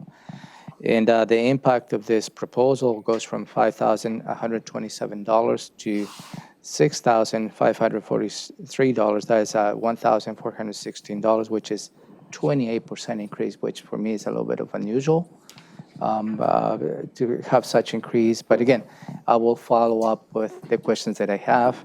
And when we get to that point, I will bring those items for your consideration. And then 3E is the financial services voucher list, and we'll chat about that next time. Department item number 4, central services, or department item, agenda item number 4, central services, call for sealed bids. So I am so thrilled to present this item for you, commissioners. We finally got to the point of for you to consider authorizing central services, in this case, to go out to bid to secure bids to replace the sand shed in the Public Works campus. This has been a project in the works for quite some time. First the sand shed project became here, then it was all the way up here. Finally, we have come down to something more manageable that at least we're going to be able to address the needs of the department. There is a couple of steps that we need to take with CPED, and that is related to the high groundwater associated with this project. But I believe just taking the time at this point to secure the bids, hopefully parallel will resolve the issues with the permit department, because we also need to follow our own rules in terms of securing the permits, and that is important for the public to understand. So if we go with this parallel process, hopefully we can meet at the same date and gain some time as to how we can secure those and implement the work. So. All right. I guess I'm probably going to remain consistent on this issue. I have voted against this in the past, and I just feel in the scheme of things, we have so many priorities to spend our money on. I just don't see that this is a high enough priority, and so I'll probably be opposing this unless something drastically has changed, and I'll be looking into it. Thank you. Anything? All right, thank you. And the county manager, then move on to the cleanup at the end of that meeting, and then we have a Board of Health at 3:30 in the afternoon, and we've already covered that agenda. That takes us to proclamations and awards, and we've already gone through those. Yes. Okay, and advisory boards and commissions, what I understand, there's like 4 boards and commissions, and we're waiting for people to attend meetings and get back, and so there's nothing to report on that? Go ahead. Could I have a Certainly. comment on it? Certainly, yeah. The other day, we met with the Planning Commission, and matter of fact, the president of the Planning Commission mentioned that sometime in the past, under a different board of county commissioners, they decided that they didn't want anybody to serve on 2 boards or commissions. We have kind of adjusted that, I guess, because we've already got, I think, a couple people that are serving on 2 boards, and they were questioned if it would fit. So I would like to continue that and allow, to encourage, I guess, that individual to put in, because we do need farmers on the ag committee. So I'm hoping we can come up with another applicant for our ag committee and that individual is currently on the planning commission, and we wouldn't have any rub on that issue. I didn't think we were able to address that at the planning commission meeting because we weren't going to be doing any business, is my understanding. All right. At that meeting, so that's why I'm bringing it up here. Is that a fit that this board would either agree with or disagree with, I guess? I think as I recall, one of the issues that regarding someone serving on multiple boards was their capacity to do both. Yes. Is that your understanding too? Yes, it is. Okay. Not so much, and I don't know if there was anything else regarding that, but that was the concern that I had, their capacity to do that. Any input? I don't remember, I mean, I think that might have come before I was on the board. I don't feel that there should be a rule that you can't have an elected official on a board. I don't think there should be a rule that people can't serve on two boards. I think it should be case by case. So I'm perfectly comfortable considering the application of a planning commissioner for the Ag Committee, and I might not choose him based on capacity if there's other applicants, but that would be totally case by case from my perspective. And I believe the board is taking a very proactive action in assessing these applications on a case-by-case basis. So past boards perhaps may have that as part of their decision-making process, but nothing was in writing. Okay. That I believe so. So it's within your purview to,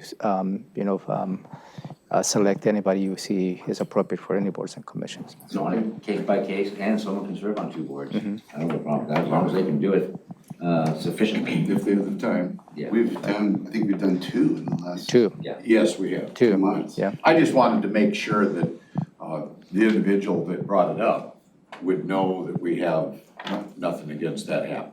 That's all. Yeah. Good point. Thank you. That takes us to, that was all for advisory boards and commissions? Yes. Thank you, Lon. Is the PIO check-in, and do you have any PIO for Megan? I do not. Anything for Megan? I do, so at the JASCOM meeting yesterday, we, there's a lot of,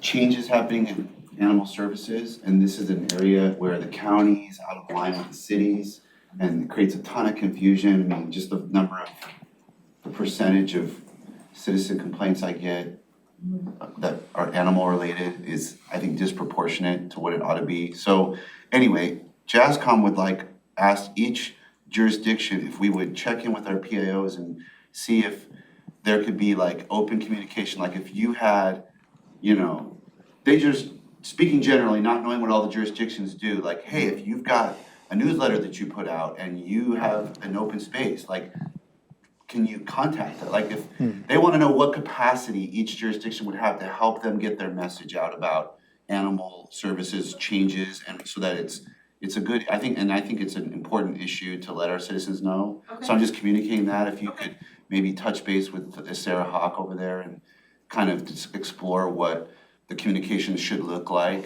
and what capacity we would have to help spread the messages, because we're part of the Joint Animal Service Committee, and say there's just so much confusion among the public about that, and now we're gonna be changing things, so it'll just add to that. So, yep, thank you. Well, I don't have anything for you specifically, but since you brought up animal services, since the city of Olympia has closed, or an ordinance that's closing or restricting pet shops from selling dogs and cats, we received an email, and I guess my seatmates did as well, regarding some type of a county-wide policy to shut down puppy mills, prevent animal abuse and such. So that may come up in a conversation with Sarah Hawk, I don't know. We're gonna so we discussed that last night, and the board is gonna send all the jurisdictions a letter. So we will probably get a letter from JASCOM with the proposed ordinance and asking each jurisdiction to consider adopting it. We can discuss it at that point. Okay, perfect. That's coming down the pike. Anything for us, Megan? All right, thank you. Legislative update. Yeah, it's only going to take me an hour. Just kidding. Just kidding. I gotta go. So I'm going to go through this report is a little slimmer than you have seen in the past. It is all those bills that continue to be alive. I am not going each one by one, but I'm going to highlight a few that might be an interest of the board as you've been tracking. Engross substitute House Bill 2231, that is concerning the bill jumping, that passed the rules on the Senate on February 28th.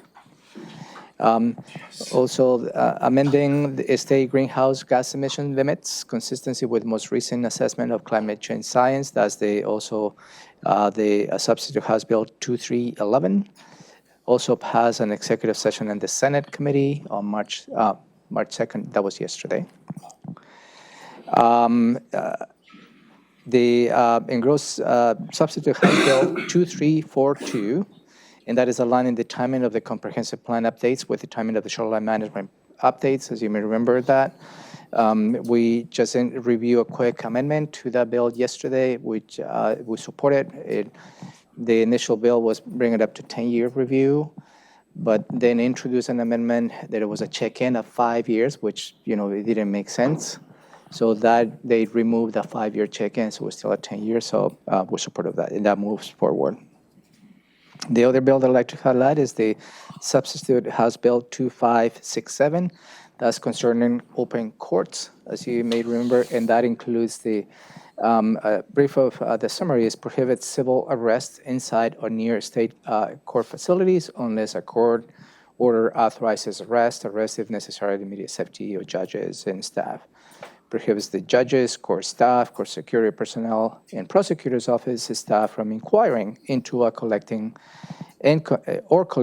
immigration and citizen status. Prohibits judges, court staff, court security personnel, and prosecutor's office staff in disclosing non-public personal information. So that is also passed the Senate Rules Committee on February 28th and is moving forward. Well, how come it says SB 6522 dead? There. Because that's the House bill and the Senate bill. Yeah. Oh, So okay. the House bill is the one who's moving forward, and they dropped the Senate bill. Okay. Okay, the companion bill. That's what it means.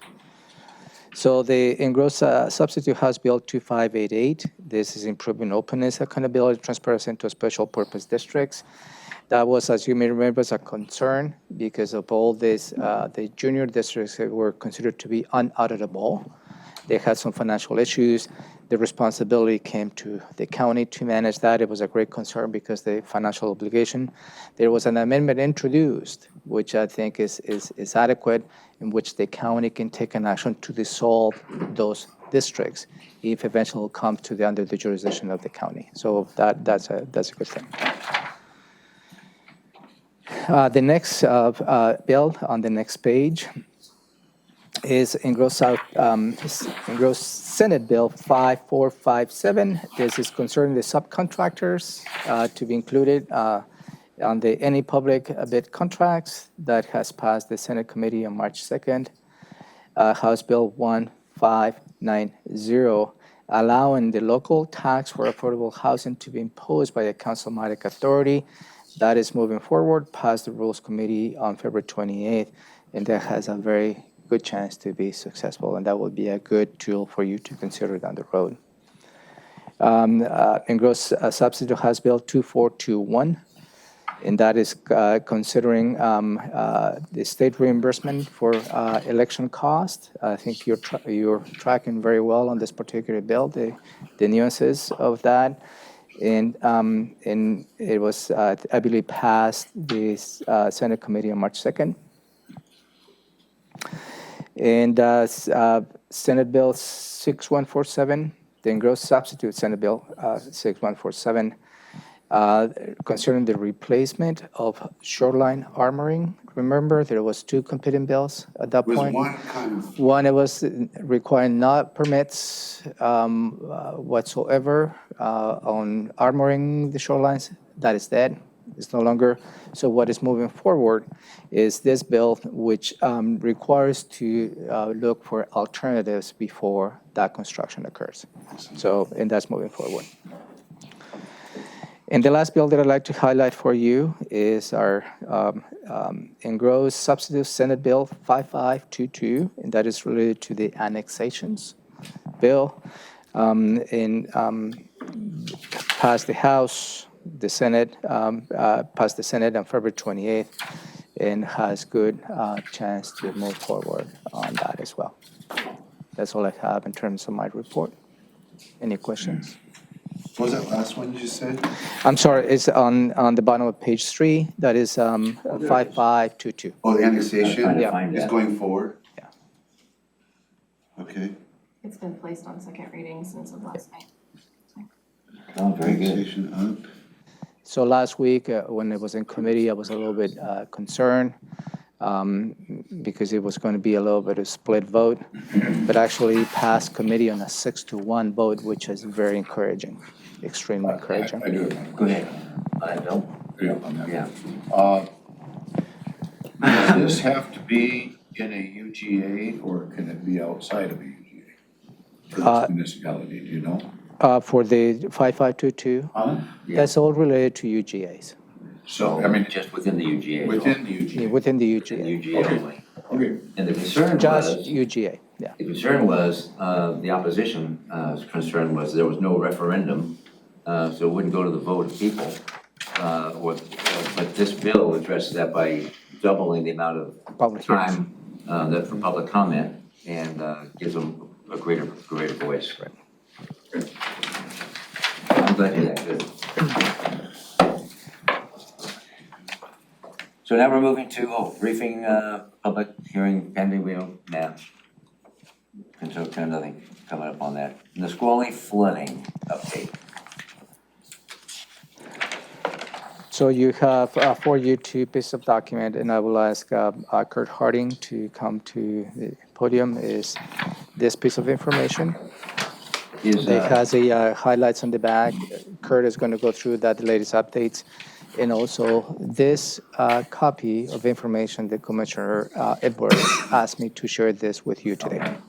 before you begin though, Kurt, is Sarah Gensler still in the house? Have you any idea if Sarah's outside? Her code is here. Outside in another interview. Okay, I just wanted to give you the opportunity to hear this, 'cause I know it's hot on her radar. I'll have her. All right, go ahead, sir. Okay, Kurt Harden, Director of Emergency Services. What I'm here to do is answer your questions and also give you an update. What I've done is I've added to the previous updates we've done in the past. So on the last page, page 4, in the highlighted areas, that's what I'm going to speak to this morning. But obviously, I'll answer any questions that you'll have. So in the last week, since February 24th, what we've done is we had a public assistance, which is public infrastructure damage assessment teams that came in to Thurston County. And they came back and reported to us that they validated Thurston County government damages, Lacey Fire District 3 damages, and City of Olympia damages in a total amount of $2,637,170. So what that means is that infrastructure damage is still being assessed statewide. So we don't know where the state falls as far as validated numbers across the state, but if there was a federal disaster declaration, Thurston County has exceeded the threshold of approximately $1 million for damages. So we are waiting to see what's going to happen and for the request that goes forward to the federal government. On the next one, individual assistance, the FEMA and state damage assessment teams for individual assistance are in Thurston County this week. They're validating the information that we provided them. The Thurston County Emergency Management Staff, Red Cross, and Washington State Conservation Corps helped with damage assessment of individual properties back in February. And so that's the information that the FEMA and state teams are validating. They're also doing a small business administration representative with them, because even if we don't get an individual assistance declaration from the federal government, there still may be a possibility of a small business administration declaration that it would be separate. And so that would be, there's 2 types of small business administration declarations. One is for physical damage and one is for economic damage. And so we're working with them on both of those issues at this point in time. And that'll wrap up this week, and then I'll have forward a report next week as far as how that came out. Public Health and Social Services, the environmental health staff, We're working with residents this past week whose wells tested positive for E. coli. They were helping residents understand the decontamination process for their wells in order to clear it of E. coli and the retesting procedure. Also, emergency management staff coordinated bottled water for the residents whose wells tested positive for E. coli. So they coordinated that with the food bank last week so that those residents would have access to water. And then Public Works coordinated to place 2 dumpsters this past Saturday in the area for individuals who were still removing debris from their homes. 10 individuals used the dumpsters, and there were 4 appliances as well that were discarded that were part of the debris from the damage from the flood. And then we're still working with staff to coordinate a community meeting for residents in the area. We're coordinating with county agencies, Red Cross, United Way, Food Bank, and other agencies for a community meeting with the residents impacted by the Nisqually River flooding. Our intent there is to be able to provide information at the community meeting, but also have agencies available to help provide and help those residents who are impacted by the flood as well. So we are doing multiple items at the same meeting. And then subject to your questions, that's the update for this past week. Yes, sir. On the response related to the wells who have tested for E. coli, as well as the providing the 2 dumpsters over the weekend, that was just to make sure that was a direct response to the comments that you received from citizens last Tuesday. Because they highlighted those issues related to some wells tested positive with E. coli. Emergency service delivered water, environmental health provided assistance to how they can clear their wells. And they requested if we can facilitate bringing dumpsters over the weekend. So that's when at least the individuals affected have the time to dispose of their items, damaged items, which was, we completed that. I just want to make sure that, and I will highlight that this afternoon, that I was in direct response to the citizens' comments and concerns they highlighted to you this past Tuesday.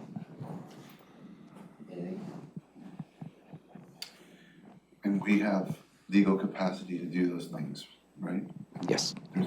We've had discussion about sandbags and why can't we test the water and so, I mean, the difference between, I think Commissioner Edwards has made a good point, you know, that it's hard to, the lines are hard to understand. Yes, so the Between dumpsters. the different types of assistance. Yeah, the dumpsters are donated by the Republic. I just went in this afternoon, I will continue to thank Republic Services for donating those dumpsters. And related to the wells, we're providing assistance to those citizens affected by the E. coli, and delivering water is something we have done also in the past. And the water was donated as well. And I applaud those efforts. I'm sorry, you're done? I applaud those efforts. The same places, like Walmart, Costco, they're donating water? This time, the water was donated by the food bank because they had received enough donations for the residents in that area that they still had excess capacity and they were able to provide that water. So I'm not sure exactly which companies or who provided the water to the food bank. Which you bring up a good point. The food bank still needs contributions and donations, because that's never ending. I'll get to you, Commissioner. And then I've got some questions for you or points. Okay, and so sandbags are still, they were provided at public expense, right? So I'm gonna go back to my same argument, that I don't see much difference between sandbag and well testing. With all due respect, I do see a difference. Because on the sandbags is the legislative authority, you develop a policy as to how you are going to be able to respond in case of flooding activities where you provide sandbags. Related to waiving the fees on water testing, you have not taken that, and it's a little bit different. In my opinion, is you have a very specific policy. The board has taken action on sandbags. And the sandbags, we not distribute it on an individual basis. We distribute that to fire departments for citizens to get access when they need it. And that policy allows on a case-by-case basis to the county manager to deviate from that, which we did in this case. There is not a policy, and there is not, at least from my point of view, any legislative action that will allow you to waive the fees on water testing of water wells. So with all due respect, I do see a difference on that. What would it take to include water testing in that same policy with sandbags? Is a little bit different. I mean, I don't think it will be appropriate to include in the distribution of sandbags, water testing, but something we can probably explore as to what options you may have to waive fees. In an Because, emergency. yeah, and fees is a little bit different and more complicated than just providing sandbags. Fees are, and again, the way you can probably waive fees is under an emergency situation. And the emergency situation in this case didn't warrant for you to declare an emergency countywide. We're talking about E. coli. Is the health department, is there an advisory out for boiling that water or anything like that from the health department? So what we're having on a one-on-one basis support to those individuals who have those wells who have tested E. coli. So we're working with them on a one-on-one basis to provide the expertise and guidance as to how they manage that. Like put bleach in your well or boiling water? I am not an expert, but I assume some of But we're the not strategies. putting out any capital outlay, is that what's the difference between employees in the county that are on an hourly rate going down and advising, or a county employee on an hourly rate being able to test the water to help some citizen out? I'd like to dig into this a little more. I just don't, mostly I don't believe the government all the time when they come up with their bureaucratic process, Yeah. to be honest with you. It's sad, but that's just the way things have evolved, I think, and we don't seem to be too interested in helping citizens out when they're in a pickle. And I see that they're in a pickle. I mean, I'm gonna refer to the Tacoma Power's responsibility. I don't know, is Before we that? get to that, can we go back to your fees though? Yes, go ahead, because Waive I the think fees. we're coming up on this in a minute. Would that include people that need to rebuild? We won't have them go through any permitting. We would waive all the permitting fees and or any other types of fees that there's for service that citizens in the general pay? Not today, I'm I'm not, asking. I don't know the answer to that today, but I'm not crazy about the exorbitant fees that the government charges people anyway. No one's crazy about that. When we talk about affordable housing, the cost of housing is about 30% the government cost of fees and taxes and such. So I think the whole structure could be looked at. I wouldn't mind discussing that. I will. Then we get to a different layer. So what I'm getting is we'll look for options that bring to the board as to how the options you have to waive water testing fees in the case of an emergency. I'd like to hear from legal at least too. Yeah, way around it. obviously, I'm not a legal. Legal. And going back to your comment, I necessarily agree that there is an unwillingness for us to help the people in need. We're just reacting based on the parameters that have been given to us as a staff.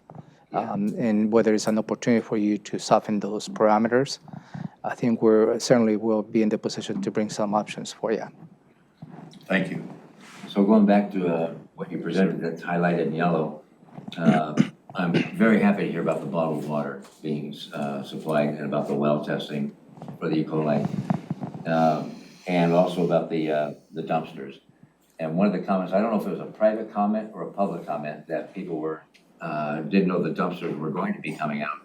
And they went ahead and initially piled up a bunch of junk, appliances, all kinds of rubbish and debris, hauled it out to the dump. And here they are, a couple $100 in the hole already. And then they see dumpsters arriving. And I'm not being critical of Republic or the county, but is that the case where the dumpsters came out a little bit too late? In retrospect? In retrospect, I would say probably not, because part of it is we are still responding, we are still looking at the situation. And then Public Works staff were very proactive in working with Republic and or LeMay in getting those dumpsters out there. It was, I want to say within a week of, if I remember correctly, and I've got to go back and check the dates, where dumpsters were put in place and lined up to be out there. Having said that, I don't want to, fault anyone for proactively removing the debris from their home, but, I would say that the staff was fairly responsive in getting those dumpsters and that water in there, and the Washington Conservation crews, because as we walked through that weekend, we had Washington Conservation crews out there that Monday after the flooding took place over the weekend. They were out there Monday and they're out there starting Tuesday to help people muck out their homes. And then at the same time, Public Works is already working on the dumpsters. Right, and I'm not criticizing any department or agency for assisting. And some people were more, like you say, proactive, and they wanted to get stuff, debris removed right away. And I'm guessing perhaps what I was hearing anyway was that had we known a dumpster was coming, that's just a communication issue, that a dumpster was coming, and we didn't have any plans for that until Republic offered. Then they probably would have saved a couple $100, which is a lot of money to them. Absolutely. So just one of those lessons learned type things. But I'm glad we're talking about this because we moved on as a country, we moved on as a county onto COVID-19. And the flood victims are still victimized. They're still suffering. They're still sheltering. They're still gathering food and appliances, and they're still very much in need. And the food bank's been very helpful. Robert Coy, bless his heart, very helpful in that effort. But they moved off the radar, and I want people to realize that they are still victims and they're still experiencing trauma. It was a traumatic experience for these folks that actually lived there. And I just don't want them to be forgotten. Donations are still needed, food's still needed, and I don't know where they should go. Probably, I'm guessing United Way. Absolutely. United Way, I believe, is still set up to help people with immediate needs. Also, the food bank is there. And then also we're working with individuals and link them up to, there's a nonprofit that does appliances and replaces appliances on an immediate needs basis. But there are other options out there, and we'll have some of that set up at the community meeting as well, so people can come in and get some of those, that help and that assistance. And I've been in conversations with Chris Wells, the director of United Way, Thurston County, and she is on this, and I just want people to realize these folks still need help. So any donations to the food bank and or to United Way is tremendously helpful. Absolutely. All right, anything else on this stuff? Just on the point about the sandbags and whatnot, like it would be good to have Elizabeth give us a kind of an overview of the whole doctrine of gifted public funds, because I've been working on that. And this came up, I'm working on a citizen who had an idea, and the gifted public funds concept came up, and so he's got a lawyer involved, and they sent me the leading case, and it's based on Safeco Field, the building of Safeco Field in King County in Seattle. And the doctrine is really, to read the legal doctrine and then think about how it might apply to like these issues is pretty, there wasn't a good way to think about that. So I think we could use some help in the clarity of our thinking from our legal counsel, because this comes up in so many different contexts. There's a two-part test, and the tests are pretty murky as they would apply to something very specific like waiving fees for water. As I was reading this case for a different reason, I was like thinking about that, and it's not clear to me just on the surface, so I think we could use some help. Yeah, we'll follow up. So there's a way to legally do this. I thought from the beginning we should be testing their water. But if there's a legal way to do it, we need to kind of build that in for the next case, perhaps. However it's written. Yes, sir. I guess I'd say that the cost of testing would be a pretty de minimis amount, considering we've got a $300 million budget. I just don't understand if we're working on somebody's interpretation of what the law says, and if that's the case, I'd like to utilize my interpretation, I guess, which from a layman's perspective would err on the side of the citizen every time. And so I really think we need to look into this kind of thing, even though to us sitting here, we're not affected, financially, but there's those folks out there that are in a bad situation. Yeah. So we'll get more information on that from Elizabeth. And now we're moving on. Anything else on that? Okay, are you here for this as well then, Kurt? If you want me to be, I'm here for whatever you want me to do. That's Commissioner Edwards. I'd like to bring this to your attention. Do you need Kurt here for this? Well, he's free to be there and join us. He might have some expertise that I'm not aware of. Your choice. This is some of the documentation from Tacoma Power,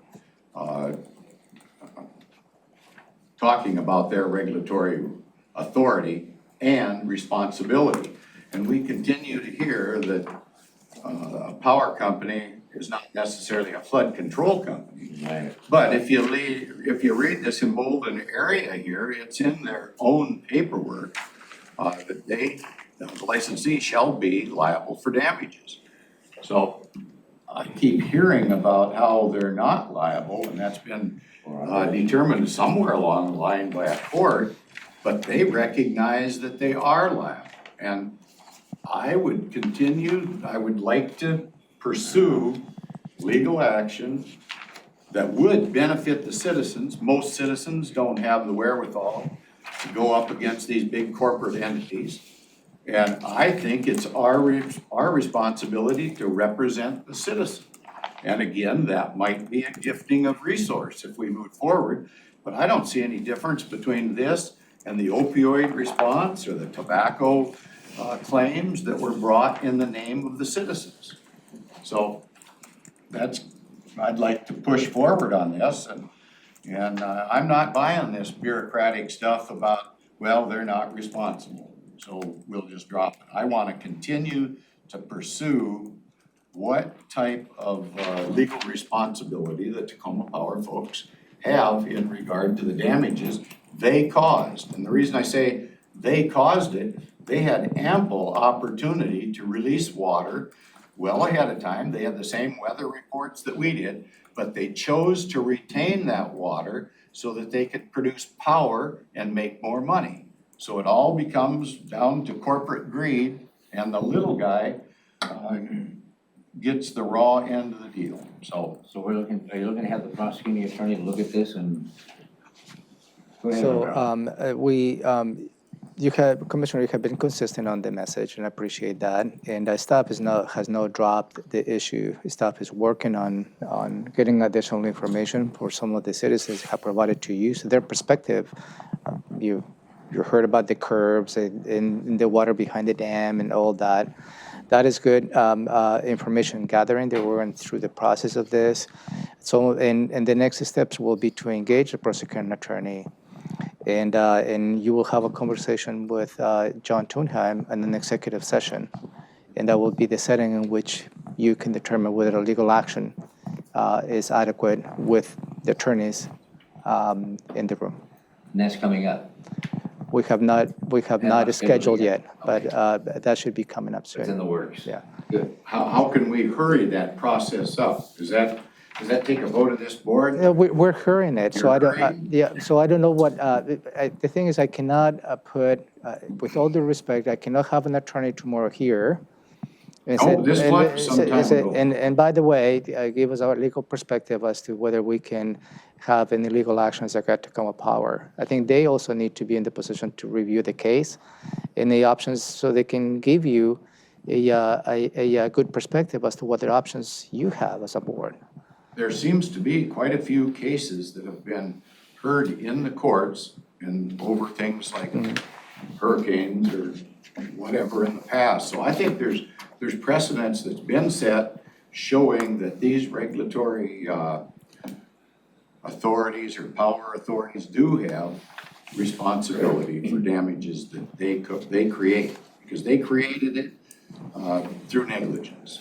Okay, so we have an attorney executive session coming up to address this. It's in the works. Okay. We're moving on. So we got more stuff here that involve you as well. Thank you, Kurt. Next is CPET project review timelines. Yeah, this is just an update, a briefing that you received maybe a couple of months ago, Commissioners, that some of the efficiencies the CPET staff is working through and related to the project timeline review. And Brett is here to give you an update on some of those efforts. And I'm supposed to be Brett's backup on this, I just want you to know. Josh couldn't come back for this part of the meeting.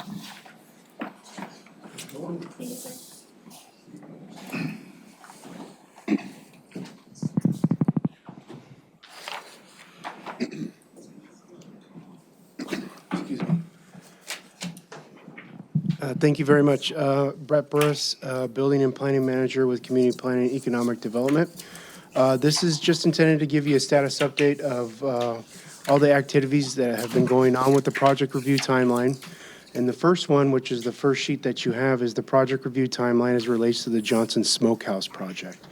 Johnson Smokehouse has 3 applications in right now in land use review. They have 2 special use permits, one for a home occupation for a smokehouse, the other is for a retail facility. The third one is for a road variance, and that would essentially realign the driveway approach that they currently have. I am pleased to announce to the board that following the timeline that's before you, we have met all the expectations of review. We are in our first review. We have provided them a substantive comment letter, or the communication tool known as the Matrix. They have it in their court right now. They are reviewing it and providing us and gathering information in order to have the second review, which is on the back side there. Those timelines will be filled out once that returned information is received. And we, again, I'm happy to say we are on track to satisfy what we feel that we can provide for the applicants and the citizens. And we have a great working relationship with the Johnson Smokehouse and their representatives. In addition to that, we have also been doing a public outreach or stakeholder engagement as it relates to announcing our thoughts and ideas. So far, we have had 3 stakeholder engagement outreach meetings, February 5th, February 12th, February 21st. We have another one scheduled for March 5th. At those meetings, we have reached out to many different companies and individuals. And if I may, I'd like to list them all. Steve Chamberlain and Associates, Prime Locations, Bracy and Thomas, SCJ Alliance Engineering, Lexar Homes, Land Planning Solutions, Key Environmental Services, SCJ Alliance Environmental, Land Services Northwest, Jim Henry Design, Olympia Master Builders, Envirotech, and then SCJ Alliance Planning Group.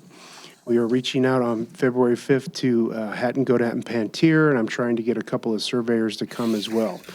The whole point of the stakeholder engagement is to hear comments, concerns, issues that may arise from a brief look at the timeline. Everybody was very happy with the direction of Thurston County moving toward this timeline. In addition to that, they gave us really good feedback as of building relationships, keeping in touch with the applicants or the representatives. One of the comments that was received is whenever we submit an application, we feel like it goes into a black box and we never know what's going on. So we are going to modify our timeline to have status check-ins so that everybody's on the same page. Again, building relationships is part of the key to this timeline. A lot of the conversation went toward single-family review. And this is where I would state that I feel that we are taking a really good approach by doing the large projects first, because we know that single-family review is something that we have to tackle. So if you look at the pie chart here with the big brown area, these are land use applications for 2019. There were a total of 1,560 land use applications. Of that, 1,077 are building site related or single family review related. So we know that the lessons learned that we're going to receive from the larger projects will make its way down to the single family, and we can strategize exactly the best approach. As you know, the mission of CPED is service to citizens, and this last sheet right here provides a general building development center count for 2019. As you can see, there were 15,935 people that walked through the doors of the BDC, and we served each and every one of them. And the pie chart below shows that of those interactions, there were 5,136 planning applications submitted. And of those, approximately 3,000 were essentially approved. So we know the volume, we know the scale, we are collecting as much data as possible. In addition to that, we are, again, taking the lessons learned from the project review timeline pilot project of Johnson Smokehouse, and we feel that we are working in a very good direction and path forward to be able to implement this countywide. In time, of course, associated with the phases that were presented to you previously. And so if you have any questions, I am available for anything that you might have. I just have one right up front. It's the bottom line. It is cutting to the chase.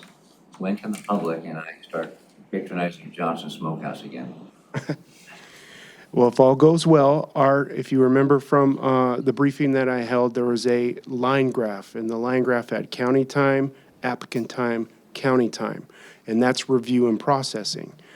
County time, the first bar has been achieved, 68 days. We committed to it and we delivered it. Right now, it's in the applicant's time. They have up to 6 months to provide that information back to us.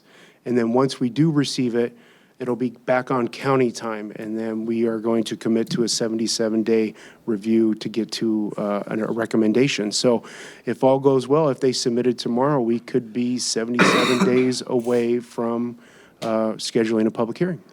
I've been being petitioned, of course, and lobbied, don't get in the way, let them, get them open. And I'm all for that.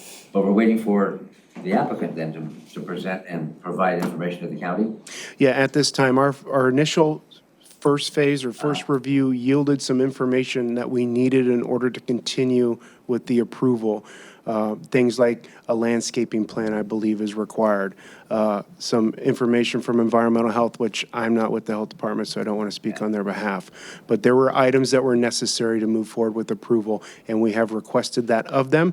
And speaking with the applicant's representative, he's already starting to work on that to achieve that. Oh, good. Okay, that's good news. Anything? We have a docket item about Johnson Smokehouse. That's the third track, and Jennifer Davis is here if she'd like to speak on it, but they have requested a comprehensive plan amendment to allow for smokehouses to be permitted under a special use within the RRR 1 to 5 zone. You got it. Wow, that's pretty Jennifer good. Davis. So that's another piece before they'll be, as Hutch is asking when they'll be open for business, is that something else that has to happen before? Or is that just is that a secondary plan they got going? Maybe a That's phase. a secondary track that Okay. would allow them, their request is that we would allow a larger scale operation as a commercial smokehouse, as a special use throughout the zoning district. So that's sort of a separate and parallel track to the current permits they have in for review. And if I may, the current permits they have in for review is the only way to allow for a smokehouse in this zone is to do a home occupation, which is limited in size. So I believe 4,000 square feet is the largest facility they can get. If they move forward with the comp plan amendment, I believe those numbers will be discussed as far as increase is concerned. Gary? No. Are you going to be around noon? Yes, sir? Because I think we're breaking by noon, aren't we? Yeah. Can I speak to you about noon time? Yes, sir. No. You being held after class? Yes, sir. No. But I'm not assigning any demerits. Oh, my goodness, okay. Then that's it? That's it. Thank you very much. Thank you. I guess that's good news. Thank you for coming. E-inspections. Yeah, he is staying for the e-inspections, and I E-inspections. believe Commissioner Edwards wanted to have an update on the e-inspection, so Bray is going to walk you through some of the efforts that we We have doing those yet? implemented. Since I arrived here in March of last year, e-inspections came out within the first couple months. We have provided flyers and within the BDC. We have put them on our boards as well. We are implementing and using them. In addition to that, we are now going to include them into the permit package that you receive once you receive permit approval, so that all the information will be provided to the applicant or their representative as an opportunity for e-inspections. In addition to that, we also send the message in the Building Development Center that it is an opportunity to do those kinds of things. Go ahead. Just a follow-up. Over the weekend, I had a citizen tell me that he's been waiting for 2 months for an inspection at his location. And it's a very simple thing. It's a downspout that goes onto a water dispersal, little piece of concrete or something. And that's what's holding him up. Is that at all possible? Somebody could wait that long? I mean, I would think that would be so easy to take a picture of that and submit it under this proposal. I suppose we've got other things, but he's adamant he's done everything, paid some exorbitant fees, and he's been waiting 2 months for this. Is that possible? I don't know about that case. It doesn't seem, our turnaround times for inspection are typically 2 to 5 days if someone calls in for an inspection. So I'd have to really look into this. I guess my question would be if there was any kind of delay, because in the private world of business, time is money. So if an inspector knew that they couldn't get there for 5 days, I'm hoping that those folks would relay to the applicant, hey, you can take a picture of that and send it in. Or I would hope that's going on. Yes, sir, it is going on, and we do provide that opportunity as part of our e-inspections. If it's a downspout to a splash block, I see no reason why that could not be an e-inspection. Okay, I'll talk to you at noon, okay? Yes, sir. Now you're in trouble. No, he's not, is he? No, he's not in trouble at all. It was just an issue. Hot off the press. Hot off the press, that is a drainage review issue, and it's not a part of the CPED building inspection. So it sounds like it's a part of the bureaucratic nightmare that citizens have to contend with every day. Well, Is that it? I mean, the timeline, would something like that fall into because I thought the timeline was trying to pull a couple different threads together, Public Works' processes and CPED's processes and environmental health processes all into one streamlined timeline. Is that right? That is correct. If I may clarify, the project review timeline is intended at this point for land use applications. So it's the approval before the construction documents are submitted and reviewed. So the coordinated effort, Johnson Smokehouse, is to get to that hearing examiner approval. Once that approval is granted, it is the responsibility of the applicant then to come in for their construction permits. And those are where the inspections come into play after they have constructed or improved their property. Okay, so it's slightly different. Yes, sir. So I'm all about, when I came into office, was saying the same thing that I'm gonna say right now, and that is getting the, opening up the pipes, unclogging the pipes, and getting services to flow to the citizens. And I know you and your staff, you folks are doing the best you can within the regulatory, you said bureaucratic stuff. But anywhere we can streamline, I'm open to that. But I know we can't just be willy-nilly about doing away with all regulations or fees. Gotta support staff. Time. Anyway, go ahead, John. No, if I could talk to you about it, I'll get into it a little more in depth at that point, because I'm sure there's always two sides to every story. Thank you. All right, U.S. Fish and Wildlife HCP meeting. That's my item, and I just wanted to give feedback to the board Thank you, Brad. on the meeting the Commissioner Hutchins and myself had with Brad Thompson from U.S. Fish and Wildlife. That occurred last Friday. No, sorry. Sometime last week. Let me get my notes. Thursday? Yeah, I think it occurred on Thursday, and we had a good conversation, and the gist of that conversation was provide an update, at least from U.S. Fish and Wildlife related to the HCP. So I have, this is just my briefing, my understanding of the conversation, and perhaps Commissioner Hutchins can fill in the blanks if I miss anything. Mr. Thompson from U.S. Fish and Wildlife started having a conversation in terms of the draft HCP. As you may recall, U.S. Fish and Wildlife sent a letter in July 2019, which they highlighted 3 key elements that we needed to include on the draft. The staff worked on those 3 key elements, and as a result, we submitted a formal 3rd version of this draft to U.S. Fish and Wildlife. And from his perspective, is most of the 3 items on the new draft have been addressed. His words.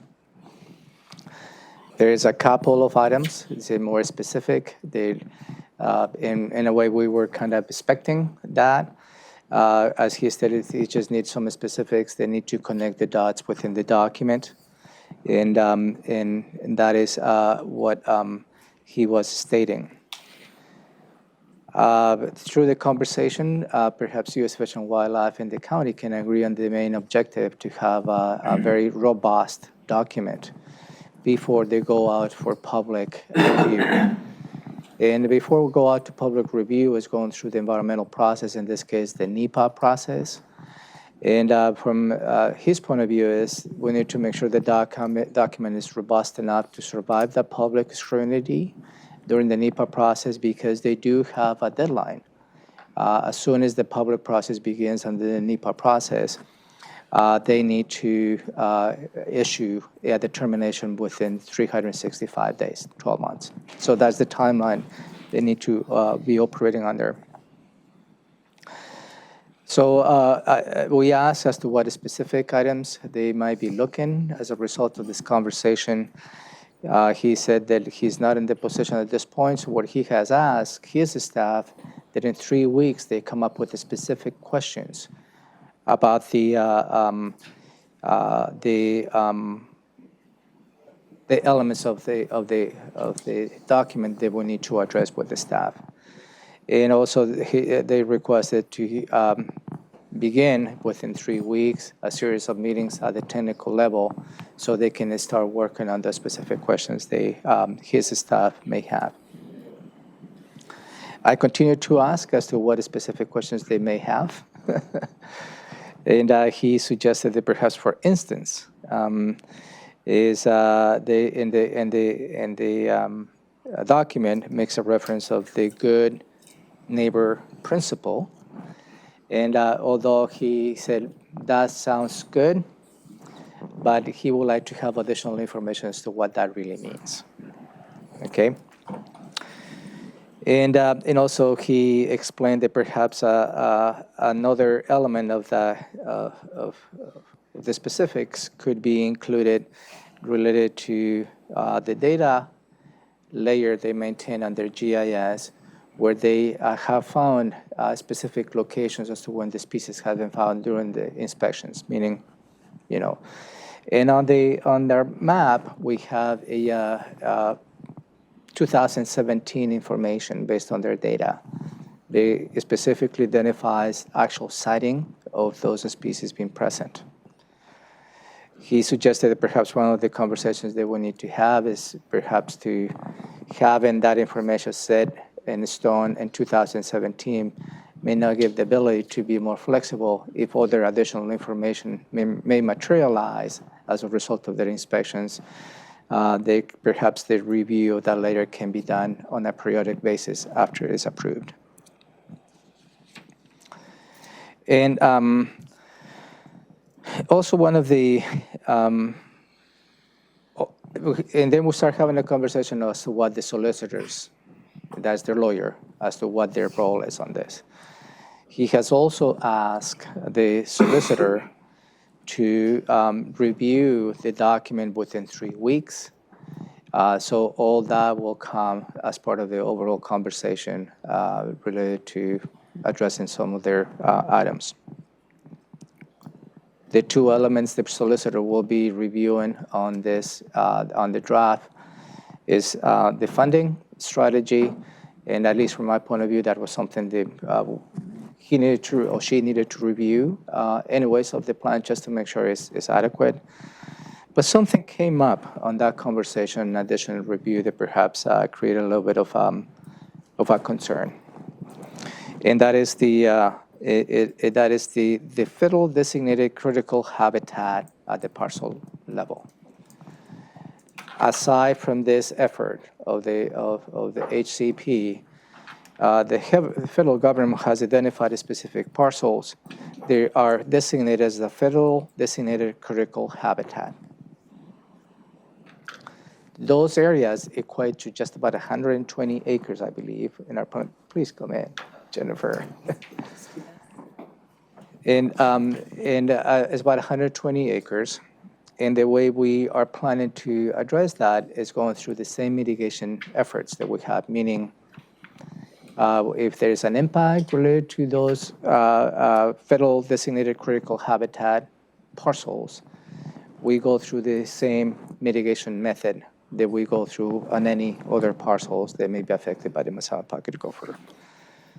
He has stated the solicitor is going to be looking whether that is feasible and viable. That's the question number one. I guess, what does that mean? Meaning if the mitigation strategy that we have stated on the plan related as to how we're going to mitigate impacts to this already federal designated critical habitat, if that mitigation method that we included on our plan is adequate to address the impacts on those specific parcels. And that's on private property? Yeah. So, and that is, it really is a way as to how those property owners can develop their property and how we are going to manage those impacts. So that is the question that the solicitor is looking into this particular aspect, whether the mitigation strategies outlined on the plan are the same applicable strategies to this already federal designated critical habitat. And again, it's 120 acres. My question was, what if the solicitor said, yes, we can use the same mitigation method? The next question the solicitor has to answer will be, what will be the mitigation ratio that will have to be exposed to those already federal designated areas, whether it's 1:1, 1:2, 1:3. And I said, and follow up with the questions, what if not? If the solicitor said, you cannot use any mitigation strategy as part of your plan to mitigate for the impacts of those federal designated critical habitat. And at that point, what he said, well, provide with options. And that's, at least from my point of view, created a concern. Because although everything sounds good, we're continuing to have a logical conversation to address the issues, but sometimes the small details is what could derail the implementation of this plan. That's really what I already shared this information with staff, Josh and Jennifer, and Jennifer can provide her perspective, at least from the meeting, or perhaps Commissioner Hutchins can fill in the blanks if I miss anything. That's my report at this point. I really don't have any other. It was almost as if I was listening to Brad Thompson right now, because you hit every single key point, darn near verbatim, really. That being that we started a football field apart, the county and the U.S. Fish, and we've been moving ever closer, and it seems like we're maybe 10 yards apart, but I don't know how far apart we are now. But he did direct staff, hey, you've got 3 weeks to come up with some stories or examples to plant into the plan.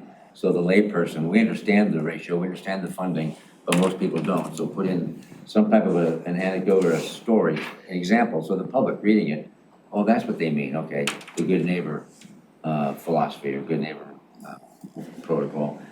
What does that mean? And it has been delivered to the solicitor in Portland, I believe, for review. And these are my words, not U.S. Fish's words, but look at it in the most favorable way. That would be not a very constrictive restraint, but the most amenable legal way that we can make this work. And then he did express concern. He brought up the federal designated critical habitat, and we're trying to figure out what that means now. So you did a great job in framing that. So related to scheduling meetings within 3 weeks to begin the conversation with U.S. Fish and Wildlife staff and our staff. You have an update on that? I do have a slight Perfect. update. I spoke with Curtis Tanner, staff at U.S. Fish and Wildlife Service today. So he and I sort of maintain our communications at our level. And we were talking about the 3 weeks. I know that he's going to make sure there's enough time for them to complete their review. And we've requested that they provide their initial comments kind of in one laundry list that package everything up ahead of any meeting that we would hold so that we can come to that meeting prepared. So 3 weeks may not be hard and fast. There may be some adjustment to that. So I just want to manage expectations. But we are on the path forward to set up a meeting to get the folks back together to go over potential adjustments and changes to the document. Well, my understanding was that the 3 week constraint wasn't on us at all. It was on Fish and their, Curtis, to get this stuff done and get it to us so we can digest it and see what the heck the repercussions are. And then we can meet subsequent to that. So I don't expect a 3 week or a briefing in 3 weeks by any means. Yeah. Anything? I do. Go ahead. Sounds to me like they're moving the goalpost again, just by putting another barrier in place. I wasn't there, so I don't know enough about that. But is there any discussion, I'm just gonna use the 120 acres that you referred to. Mm-hmm. Who owns the 120 acres? It seems like we're always, oh, well, this is 120 acres, but we don't seem to consider the financial well-being possibly of the owner. Now, if it's Fort Lewis property, I'm not too concerned, or if it's the state of Washington's property. Yeah. But if it's a citizen's property that we're referring to, what are we referring to on that 120 acres? Yeah. Apparently it's been identified. I'd like to know whose 120 acres have been identified. Yeah. We can probably provide that. But just to clarify, the federal designated critical habitat designation at the parcel level is not part of this plan. Well, that's neither here nor there. If they're picking out 120 acres somewhere. That has been already designated by the federal government, and that designation has already been informed to all the property owners affected by this designation. So they already know all about it? They already know. They use, for instance, Sigali as a property named Sigali. They have been informed. Dr. Burnett's property, a portion is already designated as such, which Dr. Burnett knows of this designation. So this designation is not part of their HCP. As part of HCP is how we're going to be managing the impacts of those properties. That is really the conversation, because that designation is outside of this purview. We don't have really anything to do with the designation, as you understand it. But it is, I believe, a critical component, because if I use Commissioner Hutchins' analogy of the field, goalpost to goalpost, and now we're very close. Yeah, we're getting closer, but I hope this issue doesn't become a wedge. Right. And that is really, they wouldn't allow us to close the gap. Can we get information about the federal designated areas as to who? Yeah. We can bring that back. So, and again, that's separate from this process. The conversation is how we are planning to mitigate the impacts to those designated areas. Let me get time real quick. Run out of time. Go ahead. What is the good neighbor principle? I think the concept is that if you're doing down the road enhancements of property or reintroduction, even of species next door to someone, that the next door person is protected from then if those species migrate onto those properties and suddenly it triggers ESA rules. So it's laying out a process to, give notice and give protections to folks that may be next door to habitat that we are trying to restore, basically. Did we make this up, or did? No, this is So what's the question? out there in the world. I think Then they what's their just want question? clarification in the document. Maybe we didn't do enough explanation and maybe a scenario of how it would work in So practice. it's really not about the plan, it's about the document and what words are in there to explain that. Yes. Okay. So far, that's what I've heard of are the issues. It's connecting dots. in Appears the to be. And again, the conversation was very high level with Brad. It was by me asking additional questions, but he got to the point of getting a little more specifics.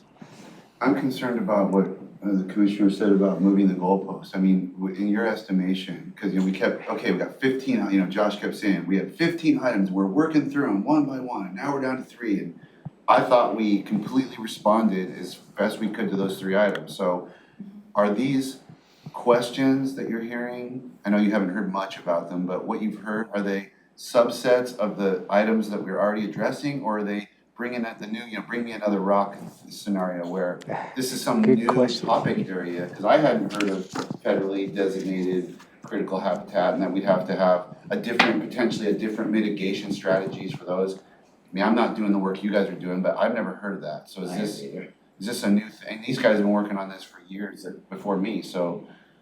I think how it was characterized, from Romero, that is what raised some red flags and concerns from a staff level. We need more information about what they really mean there, because what we really don't want to do is move the goalpost and change the baseline that the whole plan is structured upon. And so it could just be that we need to sit down and go over what they're really looking at. I can't presuppose that at this time. And we haven't even heard back from the solicitor yet, what he or she may find. That's right. Let me just say something to clarify, because I don't know if staff doesn't want to make mention, and maybe so I shouldn't make mention of the exact issue, but I'll give you a hypothetical that's real, and that is that Fort Lewis is up against some of these things as well, and so they're always looking for ability to mitigate their situation. So they want to put, in this case, butterflies on their property that are endangered. And the adjoining property owner now is scared to death that by putting the butterflies that are not going to pay any attention to the fence line or the property line, they end up over on his property now, and that's had a detrimental impact on his ability to do what he needs to do to be financially successful in his business. So that's where we're at right now with that particular issue. And my concern is it looks like we end up, I have no problem whatsoever with the condemnation of property when it's for the public good, and there's compensation that goes along with that. But what we end up doing is we don't compensate, and we take that value, and I see something developing here that's going to be litigation at some point in time. And I would encourage my fellow board members or citizens watching to take a look at the Knick case. That's K-N-I-C-K versus Scott. Last year, that was adjudicated in United States Supreme Court, refers back to the precedent-setting case of Williamson versus Johnson. And that is where I think we're headed to litigation, because in the past, under the Williamson case, they could actually take private wealth, if you will. They didn't always take the property, but through zoning and planning, they were able to legally take a parcel and say, if you do X with this, you can do this. And there was never any compensation required under Williamson. That's now under review, and they're saying, well, maybe we need to relook at that. And just because it's a precedent-setting case doesn't mean it always has to stay that way. So I think we're coming up against some hard legal decisions here in the future on even how we do certain things. You're talking about litigation between the county and the federal government? Or the citizen and the county, or the citizen and the state, or the citizen and the federal government. Do you already have a copy of the Connect case? I don't. Okay. I'm aware of it, I've read it. But if you have it, provide You a can copy. find it on, you can find it on the internet. Okay. Thank you. And I have sent that case for our attorneys to review. Yeah. Yeah. Anything further? I guess not. I mean, So- feels like we just don't. More to come. We have more to come within a few weeks. Yeah, I'm remaining very positive about it, so I'm looking forward to getting some You're certainty not worried, around. Jennifer, I'm not next worried. Yeah, thank you. When you get worried, I'm gonna get worried. steps. Okay, great. All right, thank you, good information. Thank you, Jennifer. Next is flood. Are we going right? I thought you were leaving at noon is what Well, I was. I know, but, you know, Jennifer, could I talk with you at the same time I talk to Brent, please? When I'm gonna go over and see Brent in just a second. Okay, I'll go over that. the next two items, this is the river flood warning system in the city of Rainier. Any idea how long those will take? It should be a couple minutes only, especially That's done. the in-local agreement. Thank you. This is related to the Chehalis River Flood Warning System Agreement. To give you a perspective, back in 2014, the county signed an agreement with Lewis County to participate on the maintenance and operations of the gauges on the Chehalis River. They will provide some flood warning systems. That agreement was lapsed in December 31st, 2019. So we have received a renew agreement for your consideration. On the first agreement, when I reviewed, it didn't have a specific dollar amount. So on the new agreement that we received, didn't have those either. So I have contacted staff from the flood warning system, so they have given me some specific numbers as to how much it will cost. And on the annual basis, it ranges from $70,000 in 2020 to $83,000 in 2025. That's the terms of this agreement. Out of that, 14% is what was agreed on the previous agreement. The Thurston County will participate. So this agreement includes a participation from Thurston County from $9,800 in 2020, and there's a progression in 2025 to be $11,739.73 per year. This has been funded by the stormwater utility. It's not a general fund. So with your concurrence, I will bring this item when the attorneys have the chance to review it, for you to take a formal action and authorize this agreement. Did I cover all the bases, Commissioner? Anything? I'm good. Anything on that? I kind of wait for my seatmates, and he's on that Chehalis River Council, so. Yeah. Yeah, I think we pay for, I mean, the 14% is a reasonable sliver of the cost of this system that really benefits the whole basin. We have like 7 miles or something like that.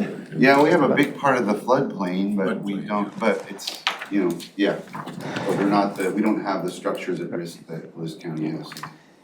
And the last item is the city of Rainier. I think we were expecting this letter, where it's requesting the county commissions to rename the Yelm to Tenino Trail to Yelm Rainier Tenino, something like TRY. I know, Rainier Yelm. Right. Try. So there is a process, the board, past boards approve as to how we go through renaming buildings and everything else. Certainly, there's a lot of latitude as to how you can consider doing this from your perspective. It also requires your consideration to consider having a public hearing before you name any system. So I did reach out to staff, and they provided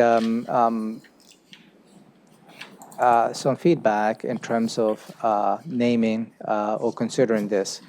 I'm not suggesting for you to take an action to them, just give you a perspective. I think it requires a little additional work.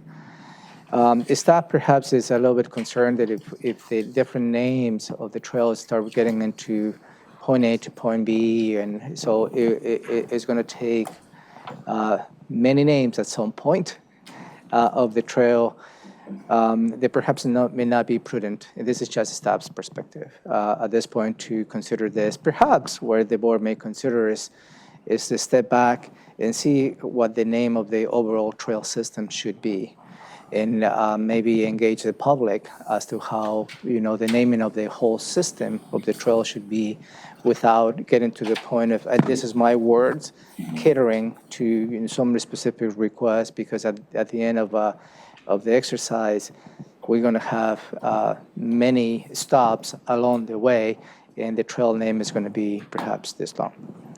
That's all I have for you on that. I will bring this some potential options later on, but I'd recommend at this point for you not necessarily to move forward on this. Regarding that, if we have a name for the entire trail system, I don't care if the community calls their system Bob. Doesn't matter to me, because it's meaningful to the community. But what I love is that they're already acknowledging they would want to lease. I'm not sure what that would mean, but they would maintain the park and they're within their community, because we can't do it with 4 employees. Right. So I like that piece of it. They acknowledge that right up front. But for instance, you already supported a new trail that begins in Yelm and goes all the way to the north into Pierce County. You provided a letter of support for that trail.